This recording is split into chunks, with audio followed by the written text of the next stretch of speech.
அப்போ அவன் கையை பார்ப்பவள் குழந்தை, அப்பா நமக்காக என்ன வாங்கிட்டு வந்திருக்காருன்னு. அந்த சோப்பு அந்த காசு வைக்கிற பைய பார்ப்பவள் மனைவி, தான் வாழ்க்கையை அடுத்து என்ன இது வாங்கணும் அப்படின்னு. ஆனால் தான் தாய் மட்டும் வயிற்றை பார்ப்பவள். ஏன்னா தன் ரத்தத்தை கூட பாலாக்கி தந்தவள் தான் தாய். ஆனா இந்த காலத்து தாயை யாராவது மதிக்கிறாங்களா? கொண்டு போய் அனாத ஆசிரமத்துல கொண்டு போய் சேர்த்து விடுறாங்க. இந்த காலம் தான் அவங்களுக்கு சந்தோஷம் தரதான் எனக்கு தெரியல. இறுதியாக ஒன்று சொல்லிக்கொள்ள விரும்புகிறேன். நான் ஜிஜி நண்பர்களுக்கும் ஊர் பொதுமக்களுக்கும் வாய்ப்பளித்ததற்கு நன்றி கூறி விடைபெறுகிறேன். நன்றி, வணக்கம். ரொம்ப அருமையா பேசியிருக்காங்க செல்லமணி. அவங்க அந்த பசங்கள்லாம் வந்து பார்த்தீங்கன்னா அந்த பப்ஜி விளையாடுவான்.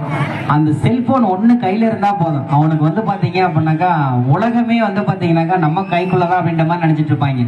வீட்டுக்கு அவனுக்கு சோறு சாப்பிடணுமா வேண்டாமோ, அம்மா அப்பா இருக்காங்களோ வெளியோ, ஆனால் அவன் அந்த பப்ஜி விளையாண்டான் அப்படின்னாக்கா அவனையே மெய் மறந்துடுறான். சொன்னாங்க அந்த காலத்தில் வந்து பார்த்தீங்க அப்படின்னா சுகப்பிரசவம் தான் நடந்தது, இந்த காலத்தில் வந்து பார்த்தீங்க அப்படின்னாக்கா சிசேரியன் தான் நடக்குது. நிதர்சனமான உண்மைதாங்க. கிட்டத்தட்ட 80-90களில் நடந்த மாதிரி இன்னைக்கு சுகப்பிரசவம் எந்த ஹாஸ்பிட்டல்லையுமே நடக்கிறது இல்லை. ஆனா தெரியும் இங்க வந்து பாத்தீங்க அப்படின்னா சுகப்பிரசவம் நடக்குன்னு தெரியும், ஆனா சிசேரியன் தான். காரணம் பணம். அந்த மாதிரி நிறைய பண்றாங்க. அதுக்கப்புறம் இந்த மரத்தெல்லாம் வெட்டுறதை பத்தி சொன்னாங்க. ஆமாங்க, இப்ப எங்க பார்த்தாலும் வந்து பாத்தீங்கன்னா ஆக்சிஜன் வந்து பாத்தீங்கன்னா ரொம்ப கம்மி. நம்மளாம் இந்த 2020 லாக்டவுன்ல வந்து பாத்தீங்கன்னா ஆக்சிஜனை தேடி அலைஞ்சிருப்போம். மூக்குல டியூப் வச்சு ஆக்சிஜனை வந்து தேடி நம்ம அலைஞ்சோம். மரத்தை வெட்டாம இருந்திருந்தா ஆக்சிஜன் வந்து பாத்தீங்கன்னா நமக்கு கிடைச்சிருந்திருக்கும். சொன்னாங்க அது மாதிரி வெளியில மலையில போய் பையன் நினைச்சிட்டு வந்துட்டாங்கன்னா அம்மா முந்தானையில எடுத்து வந்து தோட்டி விடுவாங்க அப்படின்னு சொன்னாங்க. ஆனா இந்த காலத்துல வந்து பாத்தீங்கன்னா மூதேவி அப்பயே சொன்னால வெளியில போகாதுன்னு ஏன் போனேன், இந்த மாதிரிதான் இருக்காங்க. இப்ப செல்லமணி பேசியிருக்காங்க, இதுக்கு வந்து பாத்தீங்க அப்படின்னா பதில் கொடுக்கணும். வாங்க அனிதா, பிகாம் சிஏ.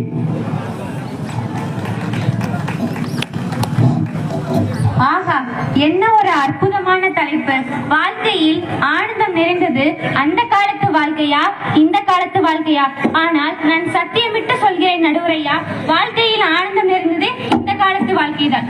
முத்து விளைகின்ற 3 கடல் சூழ்ந்து நிற்கும் தென்னகத்தில் அன்றும் இன்றும் என்றும் இளமை மாறாத முத்தமிழே, முதற்தமிழே, பைந்தமிழே, இசைத்தமிழே, சொற்றமிழே, நற்றமிழே, நாடகத்தமிழே, நாட்டிய தமிழே. தாயே என் உயிர் தமிழே. உலக வரலாற்றினை விட என் தமிழ் மொழியின் வரலாறு அதிகம். நடுவரையா, ஒரு குட்டியா ஒரு டயலாக் சொல்றேன், கேட்டுக்குங்க. மாசா கெத்தா ஸ்டைலா ஒரு டயலாக். தனுஷ் நடிச்ச படம் குட்டி. எங்க நடுவர் ஐயா தான் செல்ல குட்டி. பட்டிமன்றனாலே கை தட்டுவாங்க குஜராமர சிட்டி. நடுவரையா, உங்க காலத்துல எல்லாம் நீங்க எங்கேயாச்சும் போகணும்னா என்ன பண்ணுவீங்க? அம்மா கிட்ட கேட்பீங்க, அப்பா கிட்ட கேட்பீங்க. அது மட்டுமாங்க கேட்பீங்க? அப்பாவோட தம்பி இருப்பாரு இல்ல அண்ணன் இருப்பாரு, அவங்க கிட்ட கேட்பீங்க. அது மட்டுமா? ஐயோ, அண்ணன் இருப்பாங்க, அண்ணி இருப்பாங்க, இவங்க எல்லாத்துக்கிட்டையும் கேட்டீங்கன்னா கிழிஞ்சது கிருஷ்ணகிரி. நாளைக்கு நீங்க அங்க போயிட்டு வரதுக்குள்ள எல்லாத்தையும் மூட்டை முடிச்சு எல்லாம் கட்டிட்டு எல்லாம் வீட்டுக்கு வந்துருவாங்க. அதுதான் சொல்றாங்க, வெளியே வந்தா சந்தோஷம், வீட்டுக்குள்ள சந்தேகம், எங்க பாடு பெரும்பாடு. உங்க பாடெல்லாம் பெரும்பாடாதாங்க இருந்துச்சு அது அன்றைய காலத்துல. ஆனா இன்னைக்குலாம் நாங்க எப்படி இருக்கோம் தெரியுமா? இரு காலின் இடையிலே உரசு பூனையாய் வாழ்க்கை போதும் அடடா, எதிர்காலம் யாவுமே தீண்ட தூண்டும் அடடா. நானே நானா இருந்தேன், நானே நானா இருப்பேன், நானே நானா இருக்கேன். இதுதான் நடுவரையா நாங்க இன்னைக்கு வரைக்கும் நாங்களா தான் இருக்கோம். ஒண்ணு இல்ல, எத்தனையோ சொந்தக்காரங்களா வருவாங்க. ஏமா உங்க அம்மா கிட்ட சொன்னியா, உங்க அப்பா கிட்ட சொன்னியா, ஏதாச்சும் ஒண்ணு நெகட்டிவ் நம்ம நொய்யி இருப்பாங்க. அந்த நெகட்டிவ் பாயிண்ட் எல்லாம் நாங்க டோர் கேன் பண்ணிட்டு எங்களுக்கான பாசிட்டிவ் பாயிண்ட் மட்டும் எடுத்துட்டு நாங்க போய்கிட்டே இருப்போங்க. ஒரே ஒரு சிந்தனையில நான் சொல்றேங்க, வந்ததும் மறைவதற்கு நாங்க அந்த வானவெளியில, அந்த வானம் முதல் நீ முடிவும் நீ, கடல் நீ கரையும் நீ, கதையும் நீ, கதை நாயகியும் நீ. இதுதாங்க நாங்க. முதலும் நாங்க தான், முடிவும் நாங்க தான், கடலும் நாங்க தான், கதை நாயகியும் நாங்க தாங்க. எப்பொழுதுமே நாங்க நாங்களாதாங்க இருக்கோம் இன்னைக்கு. சரி, அப்புறம் நட்புங்கிற உறவை நீங்க எல்லாம் கேள்விப்பட்டிருக்கீங்க. ஆமா தானே நடுவரையா? ஆமா, நட்பு. எத்தனை உறவுகள் இருந்தாலும் எத்தனையோ இருக்கட்டுங்க. சித்தப்பா, சித்தி, அத்தை, மாமா, பெரியம்மா, பெரியப்பா, எத்தனையோ உறவுகள் இருக்கட்டுங்க. நட்புங்கிற ஒரு உறவு இருக்கே நடுவரையா, அது ஒரு அற்புதமான உறவு. அதுக்குதான் சொல்றாங்க, சந்தானமே ஒரு இதுல சொல்லிருப்பாரு, நண்பன்ல ஏதுமா நல்ல நண்பன் இப்ப ஒரு 2 நண்பன் போயிட்டு இருக்காங்க பைக்ல போகும்போது திடீர்னு ஒரு ஆக்சிடென்ட் ஆயிடுச்சு. அவங்க 2 பேத்துக்கு ஒரு நண்பன் இருப்பாங்க. ஒரு சொந்தக்காரங்கள்ட்டே அத்தை மாமா கிட்டே நீங்க கால் பண்ணி பாருங்களேன், அடுத்த நிமிஷமே நாட் ரீச்சபிளுங்க. ஆனா நடுராத்திரினால நான் இருக்கேன்னு சொல்லி வரா பாருங்க, அவன் தாங்க உண்மையான நம்பர். நம்ம அம்மா அப்பாவோ ஏதோ ஒரு கடனை உடனே வாங்கி சின்னதா ஒரு ஃபங்க்ஷன் மாதிரி நடத்துவாங்க. நடு வீட்டுக்குள்ள உட்காந்து நட்டு கண்ட மாதிரி அது சரியில்லை இது தப்பா இருக்கு அது தப்பா இருக்கு. என்னங்க இது? நட்புக்கும் உறவுக்கும் 2 வித்தியாசம் தாங்க. நட்பு என்பது உணர்வுகளால் கலந்தது, உறவு என்பது ரத்தத்தினால் கலந்ததுங்க. நம்ம அம்மா அப்பா கிட்ட சொல்லாதது கூட நம்ம நண்பங்கிட்ட சொல்லி ஷேர் பண்ணிக்கிறோம். இதுதாங்க இன்றைய காலத்துல எங்களுக்கு ஆனந்தம் தருது. சும்மா வந்துகிட்டு அந்த காலம் அந்த காலத்துல அப்படி என்னதாங்க நீங்க சந்தோஷத்தை அனுபவிச்சீங்க?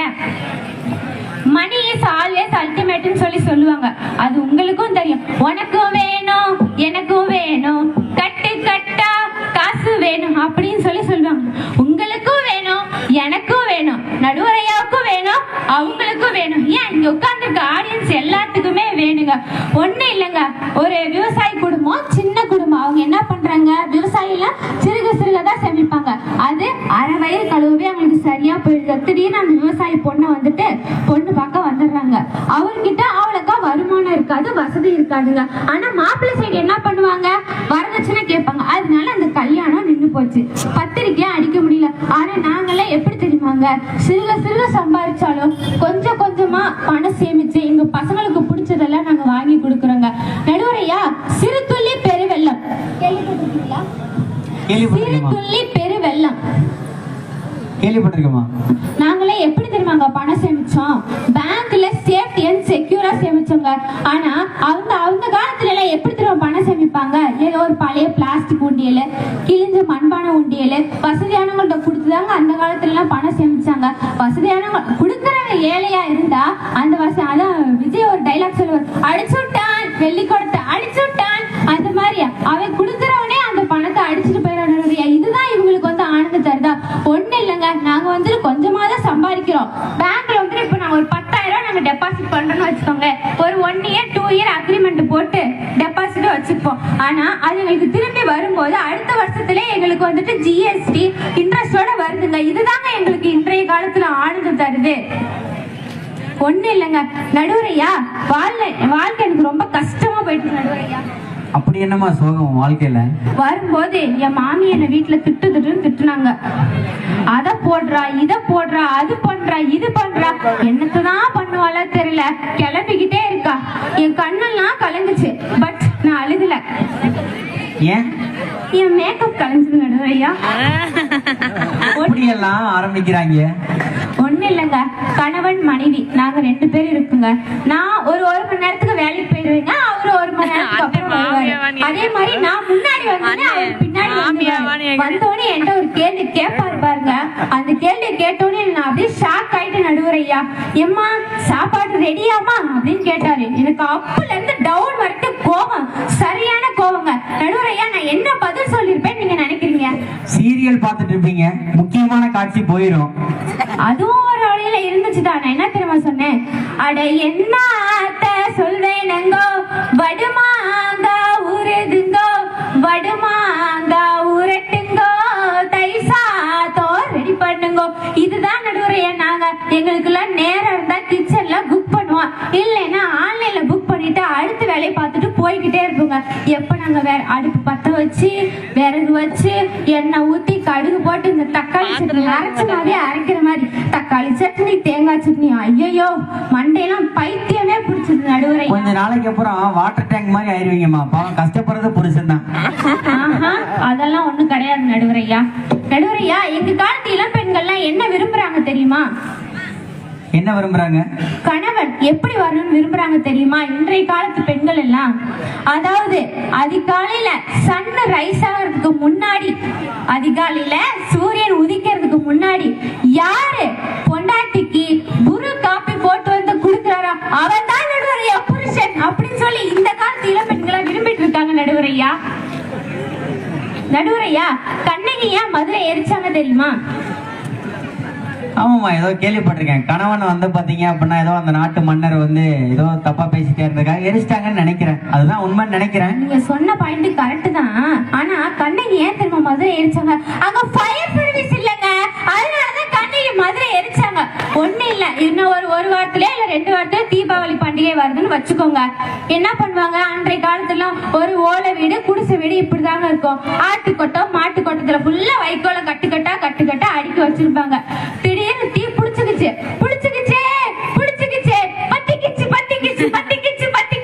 இப்படி சொல்லுவாங்க. அப்ப என்ன பண்ணுவாங்க, ஆட்டு குடத்துல தண்ணி மாட்டு ஊத்துனால அந்த தீய 5 பாடு இருக்காது, யாரையும் காப்பாற்ற முடியாது. ஆனா இன்றைய காலத்துல அப்படி இல்லைங்க. 101க்கு கால் பண்ணா அடுத்த நிமிஷமே வந்து ஃபயர் சர்வீஸ் வந்து தீய அணைச்சிடுறாங்க, மக்கள் எல்லாத்தையும் காப்பாத்திடுறாங்க. நடுவரையா ரவின்னு கடவுள் வந்து கேட்டாராமா, ஒரு பையன் வந்து கடவுள் கிட்ட கேட்டானா, கடவுளே என் வாழ்க்கை எப்படி வாழ்றதுன்னு தெரியல, கொஞ்சம் சொல்லுங்க அப்படின்னு சொல்லி கேட்டாராம். அதுக்கு அந்த கடவுள் சொன்னாராம், தம்பி நீ இருக்க வீட்டை போய் பாரு, உனக்கு தெரியும் அப்படின்னு சொல்லி சொன்னாராமா கடவுள். மேற்கூரை எண்ணத்தை உயர்வா வைக்கணும், கண்ணாடி உன்னை மட்டும் தான் நீ பார்க்கணும், மணிப்பரிசு சிறுக நீ சேமித்து வைக்கணும், காலண்டர் டெய்லி உன்னை அப்டேட் பண்ணிக்கணும், கடிகாரம் நேரத்தை நீ டெய்லி மதிக்கணும். இந்த மாதிரி நாங்க ஒண்ணு கேட்க உங்களை மாதிரி பருந்து மாதிரி உலகத்தையும் நாங்க இன்னைக்கு சுத்தி வந்துகிட்டு இருக்கோம் தெரியுமா?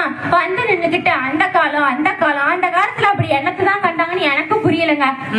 நடுவரையா உங்க காலத்துல எல்லாம் சோகம் வந்தா நீங்க என்ன பண்ணுவீங்க? இன்ஸ்டாகிராம்ல சோகம் வந்தா எல்லாரும் என்னமா பண்ணுவாங்க, அழுகதான் செய்வாங்க.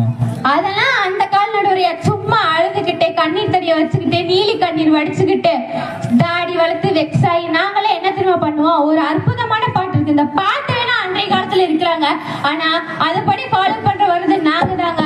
துன்பம் வரும் வேலையில சிரிங்க என்று சொல்லி வச்சார் வள்ளுவர் சரிங்க, துன்பம் வரும் வேலையில சிரிங்க என்று சொல்லி வச்சார் வள்ளுவர் சரிங்க, பாம்பு வந்து கடிக்கையில் பாவி மனம் துடிக்கையில் யார் முகத்தில் பொங்கி வரும் சிரிப்பு, இது பட்டினத்தார் கையை செஞ்ச கரும்பு, நான் சிரிக்கிறேன் சிரிப்பு வல்லே, நான் அழுகிறேன் அழுகே வல்லே. இதுதான் நடுவரையா நாங்க எங்களுக்குலாம் ஏதாவது சோகம் வந்தா ஆன் தி ஸ்பாட்ல வாட்ஸ்அப்ல ஸ்டேட்டஸ் போட்டு அடுத்த வேலையை அடுத்த நொடியே பார்த்துட்டு போய்கிட்டே இருப்பாங்க. சும்மா இவங்க மாதிரி அதையே நினைச்சு நொந்து நூலாகி எதுக்கு இதெல்லாம், இதுல எங்க உங்களுக்கு மகிழ்ச்சி தருது? அப்புறம் எதிராளில இருந்து வந்து என் தங்கச்சி வந்து பேசினாங்க, செல்லமணி வாழ்க்கையில ஏற்றத்தாழ்வு இருக்கு, தோல்விதான் வெற்றிக்கு முதல் படி அப்படிலாம் வந்து சொன்னாங்க. அது எடுத்துக்கிறேங்க. நம்மளே ஏதோ கொஞ்சமா முன்னேறி வெற்றி படி எடுத்து வைப்பாங்க, ஒரு படி எடுத்து வைக்கிறப்ப சொந்தக்கால வந்து விளக்கணை ஊத்திட்டுறியா வலிக்கிட்டு விழுது. இதெல்லாம் என்னங்க, இதுல எங்க ஒண்ணு ஆண்டு தருது? நான் ஒண்ணு மட்டும் சொல்றேன், அவங்களும் கேட்டுக்கட்டும் நீங்களும் கேட்டுங்க. இது வந்து இளங்கோவடிகள் காலம் இல்லைங்க, இன்டர்நெட் மாதிரி உங்களை நீங்க அப்டேட் பண்ணிக்கிட்டே இருங்க. அதுக்கப்புறம் இறுதியா என்னோட உரையை முடிச்சுக்கலாம்னு நினைக்கிறேன். குழம்புக்கு ஊத்துவாங்க நல்லெண்ணெய், விளக்குக்கு ஊத்துவாங்க விளக்கெண்ணெய், தலைக்கு தேய்ப்பாங்க தேங்காய் எண்ணெய். இதுக்கு மேல 3 பேர் என்ன பேசினா எனக்கு என்னங்க? எனது உரையை நான் முடிச்சு கொள்கிறேன். எனக்கு ஒரு நல்ல வாய்ப்பை அளித்த ஜிஜி குரூப் நண்பர்களுக்கு நன்றி கூறி விடைபெறுகிறேன். நன்றி. ரொம்ப அருமையா பேசியிருக்காங்க. ஆமாங்க, அந்த கணவன்லாம் வந்து பாத்தீங்க அப்படின்னா அந்த காலத்துல எல்லாம் வந்து கணவன் வந்து சாப்பிடும்போது மனைவிமார்கள்லாம் என்ன பண்ணுவாங்கன்னா, அவர் வரட்டும், வந்ததுக்கு அப்புறம் நான் சாப்பிட்டுக்கிறேன். ஏன்னா வேலைக்கு போவாரு, வேலைக்கு போயிட்டு வந்து அவர் கூட உட்கார்ந்து சாப்பிடலாம் அப்படின்ட்டு வந்து ரொம்ப ஆர்வமா இருப்பாங்க. ஆனா இந்த காலத்துல எல்லாம் வந்து பாத்தீங்க அப்படின்னா, அது வந்தா என்ன வராட்டி என்ன, வரும்போதே என்னாவது 2 வள்ளு பெருக்கிட்டு வரும் அப்படின்ட்டு இவங்க எல்லாருமே சாப்பிட்டு முடிச்சிருவாங்க. இன்டர்நெட் காலம்னா சொன்னாங்க. ஆமாங்க, இப்ப டெக்னாலஜி எவ்வளவோ வளர்ந்துருச்சுங்க. அந்த காலத்துல எல்லாம் நம்ம யாருக்காவது வந்து கடிதம் எழுதுனா அது போய் சேர்றதுக்கு 1 நாள் ஆகும். அவங்க நல்லா இருக்காங்களா நல்லா இல்லைன்னு திருப்பி கடிதம் போறதுக்கு வந்து பாத்தீங்கன்னா 2 நாள் ஆகும். இந்த மாதிரி வந்து பாத்தீங்கன்னா இந்த கால வாழ்க்கையில இருக்கிறது அற்புதமா எனக்கு என்னன்னு சொல்லிட்டு பாட்டு பாடிட்டு மிகச்சிறந்தமா பேசியிருக்காங்க. இவங்களுக்கு வந்து பாத்தீங்க அப்படின்னாக்கா பதில் கொடுக்கணும் இல்லைங்க. அந்த கால வாழ்க்கையில தான் வந்து எனக்கு வந்து மகிழ்ச்சி ஆனந்தமா இருக்குன்னு சொல்றதுக்கு இப்போ வாங்க கேசவன் MSc மேக்ஸ்.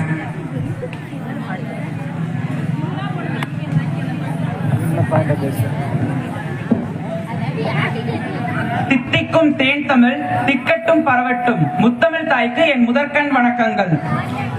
நெற்றிக்கண் திறப்பினும் குற்றம் குற்றமே என்ற நக்கீரர் வழியில் வந்த நடுவர் அவர்களுக்கும் ஊர் பெருமக்களுக்கும் அருள்மிகு ஸ்ரீ மகா காளியம்மன் பகவதியம்மன் திருவிழாவிற்கு வருகை தந்திருக்கும் ஆன்றோருக்கும் சான்றோருக்கும் என்னை போன்றோருக்கும் என் முதற்கண் வணக்கங்கள். அந்த காலத்து இயற்கைய இப்போ ஒரு பாடல் மூலமா சொல்றேன், கேளுங்களே. தேன் பெருகும் சோலை தென்னன் வளநாடு, கனி உதிரும் சோலை கனமதுரை நன்னாடு, வாழை வடக்கீனும் வடமதுரை பட்டினமாம், சோலை கிழக்கீனும் துய்யப்பலா மேற்கீனும், கரும்பும் இளநீரும் கண் திறந்து மடைப்பாயும், கட்டும் கலங்கானும் கதிரிழக்க நெல்கானும், அரிதால் அறுத்து வர மறுதால் பயிராகும், அரிதாலின் கீழாக ஐங்குளத்தேன் கூடுகட்டும், மாடுகட்டி போரடித்தால் மாளாது சென்னல் என்று யானை கட்டி போரடிக்கும் அழகான தென்மதுரை. இப்படி அந்த காலத்துல இயற்கைய பார்த்து பார்த்து ரசிச்சு இயற்கை பொருட்களா சாப்பிட்டு வளர்ந்தாங்க. ஆனா இந்த காலத்துல உரத்தை போடுறது, பூச்சிக்கொல்லி மருந்த போடுறது, அப்படி இப்படின்னு கண்டது கிடையாத போட்டு அவங்க உடலையும் கெடுத்துக்கிட்டு காசு கொடுத்து நோய வாங்கிட்டு இருக்காங்க. அப்புறம் குமரன் அழகா பேசிட்டு போனாங்க, இந்த காலத்துல வந்து நாங்க கான்கிரீட் வீட்ல ரொம்ப சந்தோஷமா வாழ்ந்துட்டு இருக்கோம் அப்படிங்கிறது. அவனுக்கு தலைப்பு முதல்ல புரியல. ஆனந்தம் தருவது, வாழ்க்கையில ஆனந்தம் தர்றது அப்படிங்கிறது வேற. அவன் பேசிட்டு போனது எல்லாமே சொகுசா இருக்கமா இல்லையா? ஆனந்தம்ங்கிறது மனசுல இருந்து வரணுங்க, அதுதான் ஆனந்தம். அந்த காலத்துல கான்கிரீட் வீட்ல வாழ்ந்தாங்க. சரி நடுவுரையா, நீங்க புது வீடு கட்டியாச்சுங்களா? கட்டியாச்சு தம்பி. சிறப்பா கட்டிட்டீங்க. எப்படிங்க கட்டினீங்க? முதல்லாம் எப்படி போட்டீங்க? முதலீடு எப்படி போட்டேன்னு கேக்குறீங்களா? எப்படி போட்டீங்க? பேங்க்ல லோன் வாங்கி. அதாங்க, இந்த காலத்துல நீங்க வீடு கட்டி சந்தோஷமா இருக்கீங்க. அதுக்கு மாசம் மாசம் இஎம்ஐ, லோனு, கண்டது கடையது, பைனான்ஸ் அதுன்னு வாங்கி மாசம் அது கட்டுறதுக்கே நீங்க ஓடிக்கிட்டே இருக்கணும். அதுதான் இந்த காலத்து வாழ்க்கை. ஆனா நாங்க அந்த காலத்துல இருக்கிறத வச்சு சந்தோஷமா வாழ்ந்தோம். கூரையில தான் வாழ்ந்தோம், இல்லைன்னு சொல்லல. ஆனா இருக்கிறத வச்சு சந்தோஷமா வாழ்ந்தோம். சேஃப்டி அண்ட் செக்யூரிட்டியா வேணா நீங்க இருக்கலாம், ஆனா கண்டிப்பாலும் சந்தோஷமா இருக்கவே முடியாது. கொஞ்ச நாளைக்கு முன்னாடிங்க என் ஃப்ரெண்ட் ஒருத்தவனை பார்த்தேன். கேடிஎம் பைக்ல ஜம்முன்னு வந்தான். என்னடா மச்சான் நல்லா இருக்கியா, எப்படி போகுது லைஃப்லாம் அப்படின்னு சொல்லி கேட்டேன். வண்டிலாம் நல்லா இருக்கே, எப்படா வாங்கினா என்ன அப்படின்னு விசாரிச்சுட்டு இருக்கும்போது ஓகேடா எல்லாம் ஸ்மூத்தா தான் போயிட்டு இருக்கு, வண்டி எவ்வளோடா அப்படின்னு கேட்டேன். ஒரு 2 லட்சம் வந்துருச்சுடா அப்படின்னு. எப்படிடா, எப்படி ஃபுல் செட்டில்மெண்ட்டா இல்ல எப்படி வாங்கின அப்படின்னு கேட்டேன். இஎம்ஐ தான்டா மச்சான், வாங்கி ஒரு 4 மாசம் தான் ஆகுது. மாசம் பிறக்குதோ பிறக்கலையோ கம்பெனிக்காரன் வந்து வீட்டுக்கு முன்னாடி நின்னுக்கிறான்டா, லோனை கொடு லோனை கொடு லோனை கொடுன்னு. ஏன்டா வண்டி வாங்கணும் அப்படின்ட்டு யோசிக்கிற நிலைமைக்கு போயிட்டானா. ஒத்துக்கிறோங்க, நாங்க அந்த காலத்துல மாட்டு வண்டியில தான் போனோம். மாட்டு வண்டியில போனாலும் சந்தோஷமா இருந்தோம். எங்கள்கிட்ட என்ன இருக்கோ அதை வச்சுட்டு சந்தோஷமா இருந்தோம். ஆனா நீங்க இஎம்ஐக்கு அது இதுன்னு வாங்கிக்கிட்டு எப்படி பொழைக்கிறதுன்னு தெரியாம ரொம்ப முழிச்சுக்கிட்டு இருக்கீங்க. அதுக்கப்புறம் குமரன் அருமையா பேசினாங்க, அந்த டெக்னாலஜினால நிறைய இருக்கு அப்படின்னு சொல்லிட்டு. எயின்ஸ்டீன் அற்புதமா ஒரு வார்த்தை சொல்லியிருக்காரு. என்னன்னா, தொழில்நுட்பம் மனித உறவுகளை மிஞ்சும் பொழுது இவ்வுலகம் இவர்கள் போன்ற முட்டாள்களால் நிரம்பி இருக்குமாமா. டெக்னாலஜி முன்னேறுது, நாங்க இல்லைன்னு சொல்லல. டெக்னாலஜினால நம்ம என்னென்னத்தை இழந்துட்டு இருக்கோம் தெரியுங்களா? அந்த காலத்துல இயற்கையா கிடைச்ச பாலை இப்ப பால் பாக்கெட்ல வாங்கி குடிச்சிட்டு இருக்கோம். அதுல எவ்வளவு உடம்புக்கு கெடுதல் தரக்கூடிய விஷயம் இருக்கு. அரிசிலாம் அந்த காலத்துலங்க 6 மாசம் சாகுபடி செஞ்சு சாப்பிட்டோம். ஆனா இந்த காலத்துல 3 மாசத்துலயே அதுல இருக்க சத்து ஒண்ணுமே கிடையாது. அதுக்கப்புறம் பிளாஸ்டிக் ரைஸ் எல்லாம் இப்ப வந்துருச்சு. அந்த மாதிரி அந்த காலத்துல இருந்த நல்லது எல்லாத்தையும் மறந்துட்டு டெக்னாலஜி டெக்னாலஜி டெக்னாலஜி நம்ம டெக்னாலஜி பின்னாடியே ஓடிட்டு இருக்கோம். இன்னும் சுருக்கமா சொல்லணும்னா, அந்த காலத்துல நம்ம பிரெயின் மெமரியில இருந்தது எல்லாமே இப்ப போன்ல இன்டர்னல் மெமரிக்கு வந்துருச்சு. அந்த காலத்துல அம்மா பிறந்தனால அப்பா பிறந்தனால அவ்வளவு ஞாபகம் வச்சுட்டு அப்படி கொண்டாடிட்டு இருந்தாங்க. ஆனா இந்த காலத்துல முக்கியமான தினங்களவே மறந்துட்டு உறவுகளை இழந்துகிட்டு இருக்காங்க. அதுக்கப்புறம் என்னன்னாங்க, அனிதா ஒன்னு அருமையா சொன்னாங்க, நாங்க எங்களுக்கு என்ன வந்தாலும் ஸ்டேட்டஸ் போட்டு ரீல்ஸ் போட்டு அதை அப்படியே மறந்துட்டு போயிட்டே இருப்போம். உண்மைதாங்க, இவங்க ஸ்டேட்டஸ் போடுறாங்க, நான் இல்லைன்னு சொல்லல. வருஷம் 365 நாளும் ஓய்வு இல்லாம லீவ் இல்லாம சம்பளமும் இல்லாம உழைக்கக்கூடிய ஒரே ஜீவன் யாருங்க நடுவரியா? வேற யாரு? நம்ம அம்மா தான். நம்ம அம்மா தான். அந்த அம்மாவை இந்த காலத்துல கொண்டாடுறாங்களாங்க. கொண்டாடுறதுன்னா என்னங்க, அவங்களோட டைம் ஸ்பெண்ட் பண்ணணும். அந்த காலத்துல எல்லாம் பாத்தீங்கன்னா ஸ்கூலோ வேலைக்கோ இல்ல ஏதோ ஒரு நிகழ்ச்சிக்கோ போயிட்டு வந்துட்டா அம்மா கூட உட்காந்து, அம்மா இன்னைக்கு இது நடந்துச்சு, அம்மா இன்னைக்கு அது நடந்துச்சு, நான் ஃப்ரெண்டு வந்தாங்க அவங்கள்ட்ட இதை பேசினேன் அதை பேசினேன், அதே மாதிரி அம்மாவை இன்னைக்கு நான் இவங்கள பார்த்தேன் அவங்கள பார்த்தேன் அப்படின்னு ஆனந்தமா உரையாடல் பண்ணிட்டு இருந்தாங்க. ஆனா இந்த காலத்துல யாராவது டைம் ஸ்பெண்ட் பண்றோமா, அம்மா அப்பாவோட உட்காந்து பேசுறோமா? அவங்க பாட்டுக்கு அவங்க வேலையை பார்த்துட்டு இருக்காங்க, நம்ம வேலையை பார்த்துக்கிட்டு இருக்கோம். ஆனா அந்த ஸ்டேட்டஸ் போடுற விஷயத்துல யாரும் மறக்கிறதே கிடையாதுங்க. மதர்ஸ் டே அன்னைக்கு மட்டும்தாங்க அவங்க அம்மாவை கொண்டாடுறாங்க, மத்த நாள்ல அம்மாவை டீல்ல விட்டுறாங்க. இதுதான் அவங்களுக்கு ஆனந்தத்தை தருதா? அப்புறம் இவங்க சொல்றது எப்படி இருக்குன்னா, போர்ட்ல அதாவது ஸ்டேட்டஸ் போட்டுட்டு எங்க டிப்ரெஷன் எல்லாத்தையும் நாங்க மறந்துடுறோம் அப்படின்னு சொல்றாங்க. போர்ட்ல சாப்பாடு அப்படின்னு சொல்லி எழுதி வச்ச முடியும் நம்ம வயிறு நிறைஞ்சிருமாங்க? நிறைஞ்சிருமா ஐயா? போர்ட்ல சாப்பாடுன்னு எழுதியிருக்கோம், அதை பார்த்த முடியும் நம்ம வயிறு நிறைஞ்சிருமா? சாப்பிட்டா தானே நிறையும். அதே மாதிரிதான் ஸ்டேட்டஸ் போட்ட முடியும் உங்க துக்கம் எல்லாம் போயிருமா? சும்மா பேசணும்னு வந்து பேசக்கூடாதுங்க. எங்க வீட்டுல இருக்குதுன்னு காட்டணும்ல.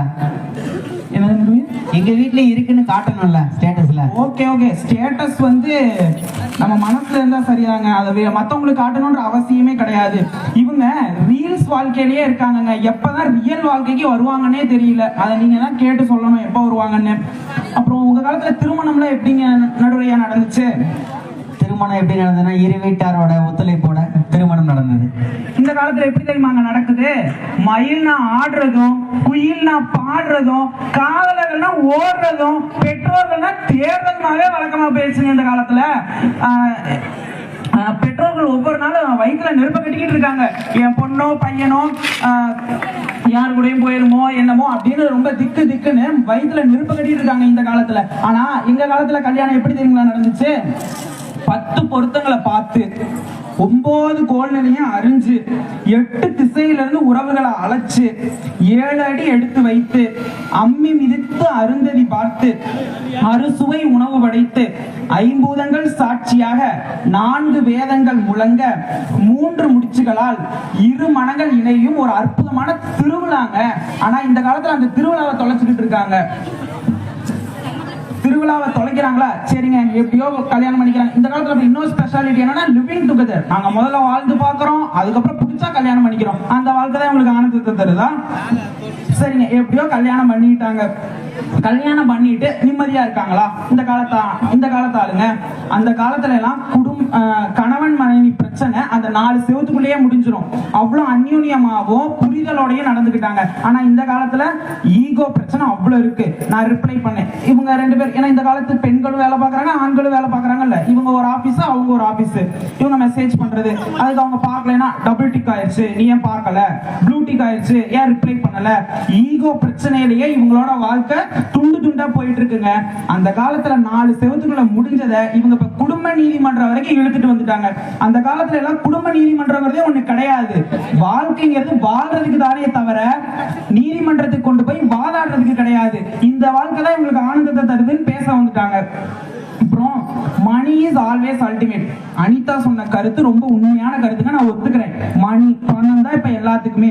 ஆனா அந்த காலத்துல வயசை பொறுத்தும் ஒருத்தவனோட கேரக்டரை பொறுத்தும் தான் மரியாதை கொடுத்தாங்க. ஆனா இந்த காலத்துல உங்ககிட்ட எவ்வளவு காசு இருக்கு, அவன் பாக்கெட்ல எவ்வளோ, இவன் பாக்கெட்ல எவ்வளோ, பணத்தை பொறுத்து மரியாதை கொடுக்கறது இந்த காலம் தான். இதுதான் இவங்களுக்கு ஆனந்தத்தை தருதா?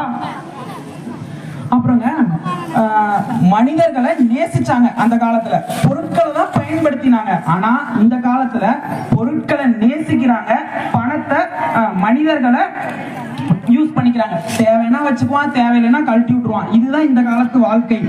அப்புறம் அந்த காலத்துல பாத்தீங்கன்னா சேவையா இருந்துச்சுங்க. சேவையா இருந்தது எல்லாமே இப்ப வியாபாரம் ஆயிடுச்சு. கல்வி, மருத்துவம், இது எல்லாமே அந்த காலத்துல சேவையா இருந்தது, இப்ப வியாபாரம் ஆயிடுச்சு. இதுக்கு ஒரு உண்மையான சம்பவங்க இது.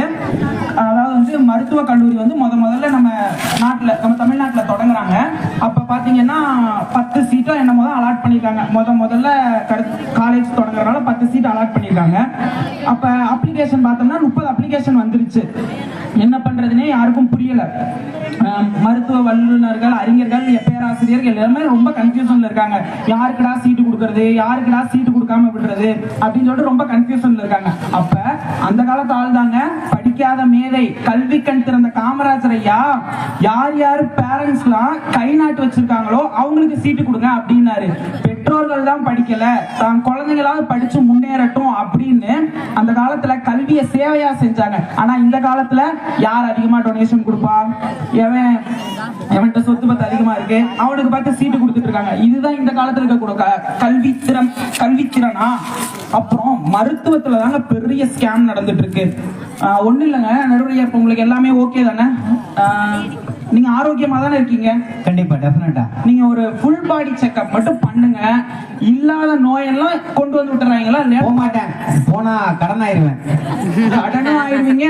காலம் முழுக்கிற வரைக்கும் மாத்திரையை தான் தின்னுட்டு இருக்கணும். அந்த காலத்துல தலைவலினா இருக்கட்டுங்க, அடுப்புங்கரையில அந்த அதனால விறகடுப்பு தான். விறகடுப்பு ஏன் யூஸ் பண்ணாங்கன்னா அதுல இருந்து வர அந்த கூடிய ஒரு புகை வந்து நம்ம நுரையீரலுக்கு நல்லதான். ஆனா இந்த காலத்துல இருக்கவங்க எல்லாம் இந்த புகைதான் விட்டுட்டு இருக்காங்க. எதுக்குன்னு தெரியல. அந்த புகையை யாருமே கண்டுக்கிறது இல்லை. அப்பதான் அவன் மைண்ட் நல்லா அலர்ட்டா இருக்கும். அந்த புகையை ஆட்டினாதான் மைண்ட் அலர்ட்டா இருக்கும். மைண்ட் அலர்ட்டா இருக்கும். சீக்கிரம் அவங்களுக்கு அலாரம் அலர்ட், ஆம்புலன்ஸ் அலர்ட்டும் வந்துடும். அது வரைக்கும் அதையும் அவங்க பார்க்கணும். அதை கவனிக்கிறதே இல்லை. அதுக்கப்புறம் அதான் சளி காய்ச்சல்னா ஒண்ணு இல்லைங்க. அந்த காலத்துல எல்லாம் பாட்டி வைத்தியம் தானே, பாட்டி தான் சிறந்த மருத்துவர். ஆனா இந்த காலத்துல பாருங்க, ஒண்ணு இல்ல, ஒரு சளி காய்ச்சல்னு போனோம்னாலே பிளட் டெஸ்ட் எடு, யூரின் டெஸ்ட் எடு, அந்த டெஸ்ட் எடு, இந்த டெஸ்ட் எடுன்னு எப்படி பில்ல போட்டு காசு கொடுங்களான்னு தான் பாக்குறாங்களே தவிர நோய்க்கு யாரும் தீர்வு சொல்றது இல்ல. நம்ம நோயை குணப்படுத்துறதுக்கு இப்ப யாருமே மருத்துவம் சொல்றது இல்லைங்க. நம்ம வாழ்நாள் முழுக்க நோயாளியாவே இருக்கணும், இவங்க பணம் சம்பாதிச்சுக்கிட்டே இருக்கணும். அதுதான் இந்த காலத்து வாழ்க்கை. இதுதான் உங்களுக்கு ஆனந்தத்தை தருதா? ஒன்றும் இல்லைங்க, நானும் என் ஃப்ரெண்டும் ஒரு நாள் வந்து, இது உண்மை சம்பவம் தான், நானும் என் ஃப்ரெண்டு பைக்கில் போயிட்டே இருந்தோம். அப்போ அவன் சொன்னான், லைட்டாக ஷோல்டரு அப்படியே செஸ்டோட வலிக்கிற மாதிரி இருக்கு அப்படின்னு சொன்னான். நம்ம அதிகமாக வண்டி ஓட்டுறோம்ல, நம்ம அதிகமாக ட்ராவல் பண்ணுறதுனால நமக்கு அந்த மாதிரி பெயினாக இருக்கும், அது தசை பிடிச்சி தான் இருக்கும், ஒன்றும் பிரச்சனை இல்லை அப்படின்னு சொன்னேன். அவன் கேட்கவே இல்லை. இல்லை எதுவும் சீரியஸ் பிரச்சனையாக இருக்கும் போல அப்படின்னு சொல்லிட்டு ஒரு ஆஸ்பத்திரி போனா என்னங்க பண்ணணும், என்ன செய்யுது ஏது செய்யுதுன்னு தானே கேட்கணும். முதல்ல இந்த டெஸ்ட் எல்லாம் எடுத்துட்டு வா, இசிஜி எடு, எக்கோ எடு, அதை எடு, இதை எடு, லொட்டு லொசுக்குன்னு எல்லாத்தையும் எடுத்து கொடுத்தாச்சு. 10,000 பில்ல போட்டு முதல்ல வச்சாச்சு. டெஸ்ட் எடுத்ததுக்குள்ள கொடுத்தாச்சு, பில்லு கொடுத்தாச்சு. அடுத்து உள்ள கூப்பிட்டுட்டு, ஒன்றும் இல்லை தம்பி, இந்த டெஸ்ட்லாம் சும்மா ஃபார்மாலிட்டி பார்த்தோம், ஒன்றும் பிரச்சனை இல்லை, தசை பிடிப்பு தான் இருக்கு, ஸ்ப்ரே மாத்திரை டேப்லெட்ஸ் எல்லாமே தரேன், இது போட்டா சரியாயிரும் இப்படின்னு சொல்றாங்க. இதை தாங்க நான் அவன்கிட்ட முதல்லயே சொன்னேன், அதெல்லாம் ஒன்றும் இருக்காது, நம்ம லைட்டா நல்லெண்ணெய் தேய்ச்சி நீவி விட்டோம்னா சரியா போயிடும் அப்படின்னு சொன்னேன். ஆனா அவனும் கேட்கல. இந்த காலத்துல மருத்துவமும் பாருங்க, வந்தா சிக்கனாண்டா ஒருத்தவன் அப்படின்னு சொல்லிட்டு புடுங்கறதுலதான் இருக்காங்க. இதுதான் இந்த கால மருத்துவமா? இதுதான் இவங்களுக்கு ஆனந்தத்தை தருதா? ஆனா அப்பயும் நோயெல்லாம் தீர்ந்துச்சுங்க. நோய் வந்து ஒன்னும் தீராமலாம் இல்லை. இந்த காலத்துல நோயை வளர்க்குறாங்க, அந்த காலத்துல நோயை எப்படி போக்கணும்னு பார்த்தாங்க. அப்புறம் இந்த காலத்துல இந்த நம்ம நாட்டோட சிறப்பான சாதனைன்னு கூட சொல்லலாம். இந்த ஆண்டு இவ்வளவு பெட்ரோல் விற்கணும்னு தீர்மானம் பண்றது அரபு நாடு, இவ்வளவு வாகனம் தயாரிக்கணும்னு தீர்மானம் பண்றது ஜப்பான் நாடு. ஆனா இவ்வளவு சரக்கு விற்கணும்னு தீர்மானம் பண்றதாங்க இக்கால தமிழ்நாடு. அப்புறம் இந்த காலத்துல வந்து அருமையான பாடல் வரி அந்த இதுல இருக்கு. எந்த குழந்தையும் நல்ல குழந்தை தான் மண்ணில் பிறக்கையிலே, அவர் நல்லவராவதும் தீயவராவதும் அன்னை வளர்ப்பினிலே அப்படின்னு ஒரு அருமையான பாட்டு இருக்கு. இந்த காலத்துல யாருங்க குழந்தைய வளர்க்குறாங்க? இவங்களுக்கும் வேலை அவங்களுக்கும் வேலைன்னு சொல்லிட்டு குழந்தைய கண்டுக்கிறதே இல்லை. அது பாட்டுக்கு ஒரு மூலையில உட்காந்து போன் நோண்டிட்டே இருக்கு, இவங்க பாட்டுக்கு லேப்டாப் வச்சு நோட்டிக்கிட்டே இருக்காங்க. ஆனா இதுல மட்டும் இக்கால பெற்றோர்கள் ரொம்ப கவனமா இருக்காங்க. அந்த காலத்துல பாத்தீங்கன்னா பையன் வந்து ஒரு 50 மார்க் 60 மார்க் தான் எடுத்திருப்பாங்க. ஊருக்கே சொல்லுவாங்க, ஐயோ என் பையன் பாஸ் ஆயிட்டான் அப்படின்னு சொல்லி சந்தோஷப்படுவாங்க.